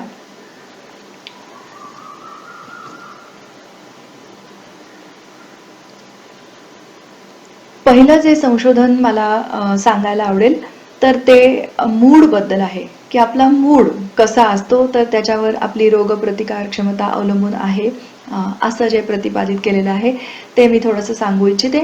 तर इथे हे जे संशोधक आहेत त्यांचं नाव आहे स्टोन कॉक्स आणि त्यांचे सहकारी. 1987 साली त्यांनी ह्या गोष्टीचा अभ्यास केला आणि त्यांना असं लक्षात आलं की ज्या वेळेला माणसाचा मूड खूप चांगला असतो तर त्यावेळेला ती प्रतिकार यंत्रणा खूप सुंदर काम करत असते आणि जेव्हा मूड खराब असतो तेव्हा ती प्रतिकार यंत्रणा खूपच वाईट काम करत असते. आता त्यांनी जी मेथडॉलॉजी वापरली ती थोडीशी अशी होती की त्यांनी एक रॅबिट अल्ब्युमिन नावाचं एक रसायन आहे तर त्याचा एकच थेंब त्यांनी जिभेवर ठेवला लोकांच्या आणि त्यांना असं लक्षात आलं की आपल्या थुंकीमध्ये जे सलायवरी इम्युनोग्लोब्युलिन ए आहे, तर ज्या वेळेला लोकांचा मूड चांगला होता त्यावेळेला ते सलायवरी इम्युनोग्लोब्युलिन ए हे खूप लवकर ॲक्टिवेट झालं आणि ज्या वेळेला लोकांचे मूड खराब होते त्यावेळेला ते रॅबिट अल्ब्युमिन आत गेल्यानंतर सुद्धा ते सलायवरी इम्युनोग्लोब्युलिन ए हे ॲक्टिवेट नाही झालं. म्हणजे तात्कालिक सुद्धा आपला मूड कसा आहे, खराब आहे, आपल्याला चांगलं वाटतंय ह्याचा सुद्धा परिणाम आपल्या रोगप्रतिकार यंत्रणेवर पडत असतो. इतकी ती सूक्ष्म आणि इतकी तरल अशी आपली ती संस्था आहे. आता आपण थोडंसं पुढे जाऊया. काही लोकांना मुळातच खूप आशावादी ऑप्टिमिस्टिक असं राहण्याची कला अवगत झालेली असते म्हणा किंवा तो त्यांच्या व्यक्तिमत्वाचाच एक भाग असतो म्हणा, ऑप्टिमिस्टिक पीपल. तर काही संशोधनं ही अशी झाली होती की जे लोक हे अतिशय आशावादी आहेत तर त्यांची रोग प्रतिकार करण्याची क्षमता जास्त आहे का जे कमी आशावादी आहेत किंवा जे निगेटिव्ह विचार करतात त्यांच्यापेक्षा. तर काही सुरुवातीच्या संशोधनांमधनं अगदी बेलाशकपणे लोकांनी हे तर्क काढले होते की हो हे असं आहे, कारण एकतर अनेक वेगवेगळ्या गटांमध्ये त्यांना तशाच प्रकारचे फाइंडिंग्स तशाच प्रकारचे निष्कर्ष काढता येत होते. उदाहरणार्थ एड्स झालेले जे लोक असतात, HIV एड्सची लागण झालेले जे रुग्ण असतात, तर त्यांच्यामध्ये जे लोक खूप आशावादी राहू शकतात तर त्यांची रोगप्रतिकार यंत्रणा ही कमी अफेक्ट होते किंवा त्यांना कमी बाधा होते, हे एक संशोधनातलं एक निष्कर्ष होता. किंवा कॅन्सरच्या रुग्णांमध्ये सुद्धा जे लोक आशावादी राहू शकतात तर त्यांच्यावर खूप कमी कॅन्सरचा परिणाम होतो हेही लक्षात आलेलं आहे. ओव्हरऑलच त्यांची हेल्थ चांगली राहते हेही लक्षात आलेलं आहे. तर सुरुवातीच्या संशोधनांमध्ये हे अगदी स्पष्ट लक्षात येत होतं की हे असं होतं आहे नक्कीच. हळूहळू काही संशोधकांच्या असं लक्षात आलं की जेव्हा तुमच्यावर येणारे जे ताण आहेत ते कमी काळ टिकणारे आहेत, म्हणजे साधारण 3 ते 4 दिवस टिकणारे ताण आहेत, तर त्यावेळेला आशावादी लोकांचे जे इम्युन रिस्पॉन्सेस आहेत ते नक्कीच चांगले आहेत आणि जे निराशावादी आहेत किंवा जे नकारात्मक विचार करतात त्यांचे नक्कीच रोगप्रतिकार क्षमता त्यांची कमी कार्यक्षमपणे कामं करत असते.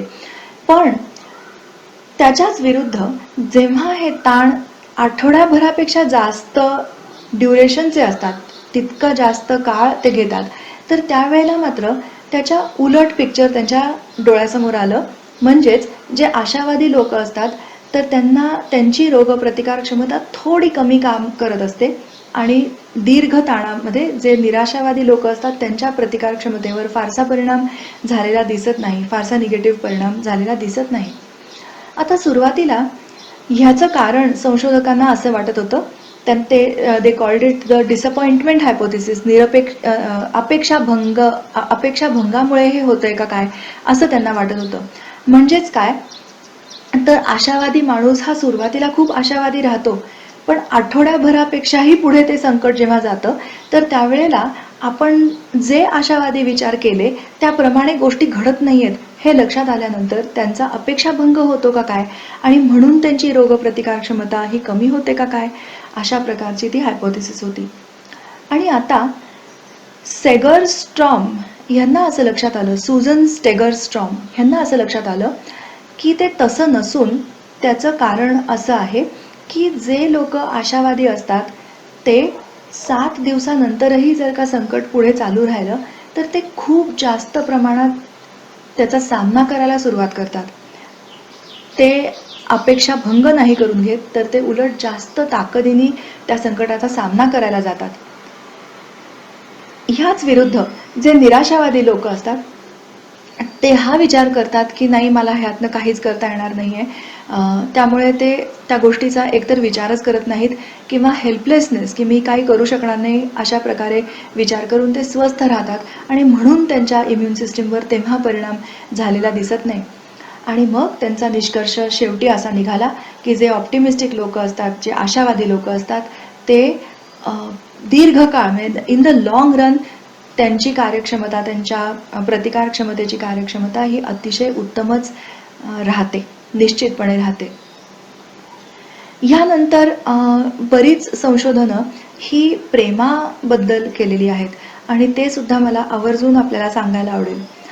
पहिली गोष्ट म्हणजे की काही ह्यातले प्रयोग हे प्राण्यांवर केलेले होते.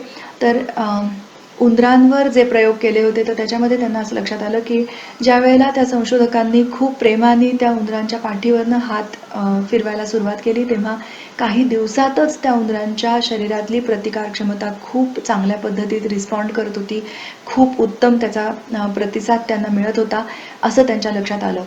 तर ज्या वेळेला माणसं एकमेकांवर प्रेम करतात आणि समजून घेतात त्यावेळेला ती एकमेकांची इम्युनिटी सुद्धा बूस्ट करत असतात किंवा एकमेकांच्या शरीरावर सुद्धा त्याचा अतिशय उत्तम परिणाम होत असतो. आता ह्याच्याचबद्दल एक फार सुंदर संशोधन हा हार्वर्ड युनिव्हर्सिटीमध्ये झालेलं होतं. तर ते असं होतं की तिथे 132 स्टुडंट्स होते आणि ते मदर टेरेसांची एक फिल्म बघत होते. साधारण 40 ते 50 मिनिटाची अशी ती क्लिप होती मदर टेरेसांची आणि त्यामध्ये त्यांनी असं दाखवलं होतं की मदर टेरेसा ह्या त्या कुष्ठरोग्यांबरोबर काम करतायत, त्यांना खूप प्रेमाने जपतायत, त्यांची सेवा शुश्रूषा करतायत आणि ती फिल्म खूप हृदयाला भिडणारी होती आणि ही मुलं ते फिल्म बघत होती. तर ते फिल्म बघायच्या आधी आणि फिल्म बघायच्या नंतर पुन्हा त्यांच्या सलायवरी इम्युनोग्लोब्युलिन एचा अभ्यास केला गेला आणि तेव्हा संशोधकांना असं लक्षात आलं की केवळ दुसऱ्या व्यक्तीला असं प्रेम करताना बघून सुद्धा ह्या मुलांच्या सलायवरी इम्युनोग्लोब्युलिनमध्ये खूप सकारात्मक फरक पडलेला होता. म्हणजे किती सुंदर आपली यंत्रणा आहे बघा की जर तुम्हाला केवळ दुसऱ्या व्यक्तीला कोणावर तरी प्रेम करताना बघून तुमच्या प्रतिकार क्षमतेवर सकारात्मक परिणाम होत असेल तर तुम्ही स्वतः जर एखाद्याला मदत केली किंवा तुम्ही स्वतः जर प्रेम केलं तर तुमच्या शरीरामध्ये काय सुंदर परिणाम होत असतील आपण कल्पनाच नाही करू शकत.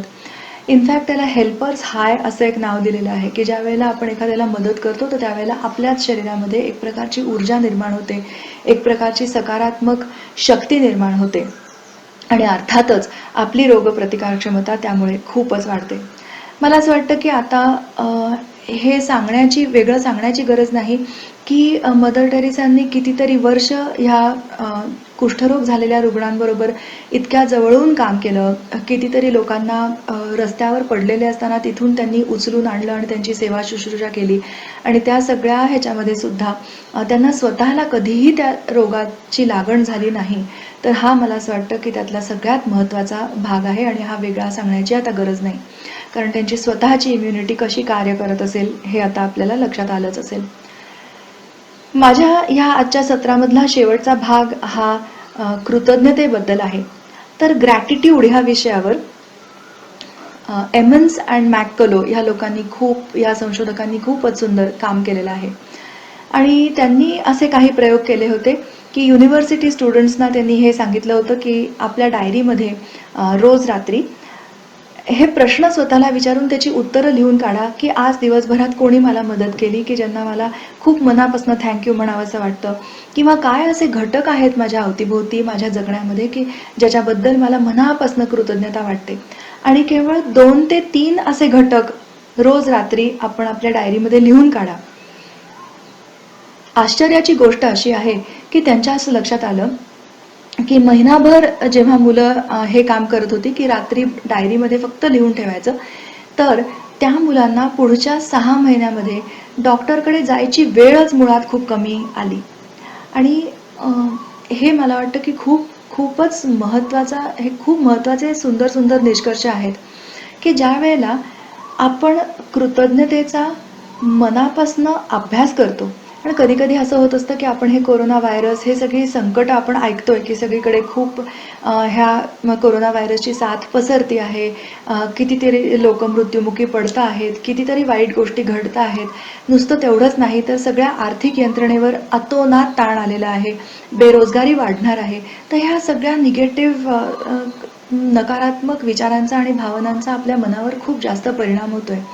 तर तेव्हा काही घटक तर आपल्या आयुष्यात निश्चितपणे असे आहेत की ज्यांच्याबद्दल आपल्याला मनापासून कृतज्ञता वाटत असते आणि ते आपल्याला त्यावेळेला कदाचित आठवत नाहीत. तर त्यामुळे मुद्दामून त्यांचा सूक्ष्म पद्धतीने अभ्यास करायला हवा. तर आपण थोडासा सूक्ष्म विचार केला तर आपल्याला लगेचच असं लक्षात येईल की हे सगळं आहे, कोरोनाचं संकट पसरलेलं आहे, सगळीकडे खूप विचित्र परिस्थिती आता निर्माण झालेली आहे. पण तरीही कृतज्ञता वाटावी असे कितीतरी घटक आज आपल्यासाठी कार्य करत आहेत. जसं की अनेक डॉक्टर्स आणि नर्सेस हे स्वतःचे जीव धोक्यात घालून आपल्यासाठी काम करत आहेत. कितीतरी पोलीस लोक हे अहोरात्र आपल्यासाठी काम करत आहेत. त्याच्यानंतर शेतकरी काम करत आहेत, कितीतरी अन्न बनवणाऱ्या संस्था काम करत आहेत, कितीतरी दुकानदार आपल्यासाठी आज उभे आहेत. कदाचित आपलं घर, आपले नातेसंबंध, आपल्या आयुष्यात आलेले ज्ञानाचे प्रवाह, कितीतरी गोष्ट, आपल्याला रोज मिळत असलेली वीज, आपल्याला मिळत असलेलं पाणी, आपल्यासाठी असलेली सगळी उपलब्धी, मला असं वाटतं कितीतरी गोष्टी अशा आहेत की ज्याच्याबद्दल आपल्याला खरंच मनापासून कृतज्ञता वाटू शकते. तर केवळ ते जर्नल रायटिंग केल्यामुळे किंवा त्याच्यावर लक्ष दिल्यामुळे जर आपल्या शरीरावर इतके सुंदर आणि इतके सकारात्मक परिणाम होत असतील तर मला असं वाटतं की हे प्रयोग आपल्याला जरूर करून बघता येण्यासारखे आहेत. तर माझं सत्र संपवताना ह्या सगळ्या घटकांचा मला थोडासा पुन्हा आढावा घ्यायला आवडेल की आपला मूड जास्तीत जास्त प्रसन्न कसा ठेवायचा. कदाचित खूप हास्यविनोद करून आपल्याला बरं वाटत असेल तर तसा ठेवण्याचा प्रयत्न करणे, किंवा आशावादी दृष्टिकोन ठेवण्याचा प्रयत्न करणे, किंवा जास्तीत जास्त लोकांना मदत करणे किंवा प्रेम करणे, आणि आपल्याला ज्या ज्या गोष्टींबद्दल मनापासून या विश्वाचे आभार मानावेसे वाटतात ते मानणे. हे मला असं वाटतं आपण ह्या सगळ्या गोष्टी करू शकतो की ज्यातनं आपली स्वतःची प्रतिकारक्षमता ही टिकून राहील. आणि नुसती प्रतिकारक्षमताच टिकून राहील असं नाही, तर आपल्या जीवनातच एक प्रकारचा आनंद निर्माण होईल. मी पुन्हा एकदा कॉलेजचे मनपूर्वक आभार मानते मला ह्या सत्रामध्ये बोलण्याची संधी दिल्याबद्दल, आणि आपल्या सर्व श्रोत्यांचे मनापासून आभार मानते आपण माझं हे सत्र ऐकल्याबद्दल. धन्यवाद.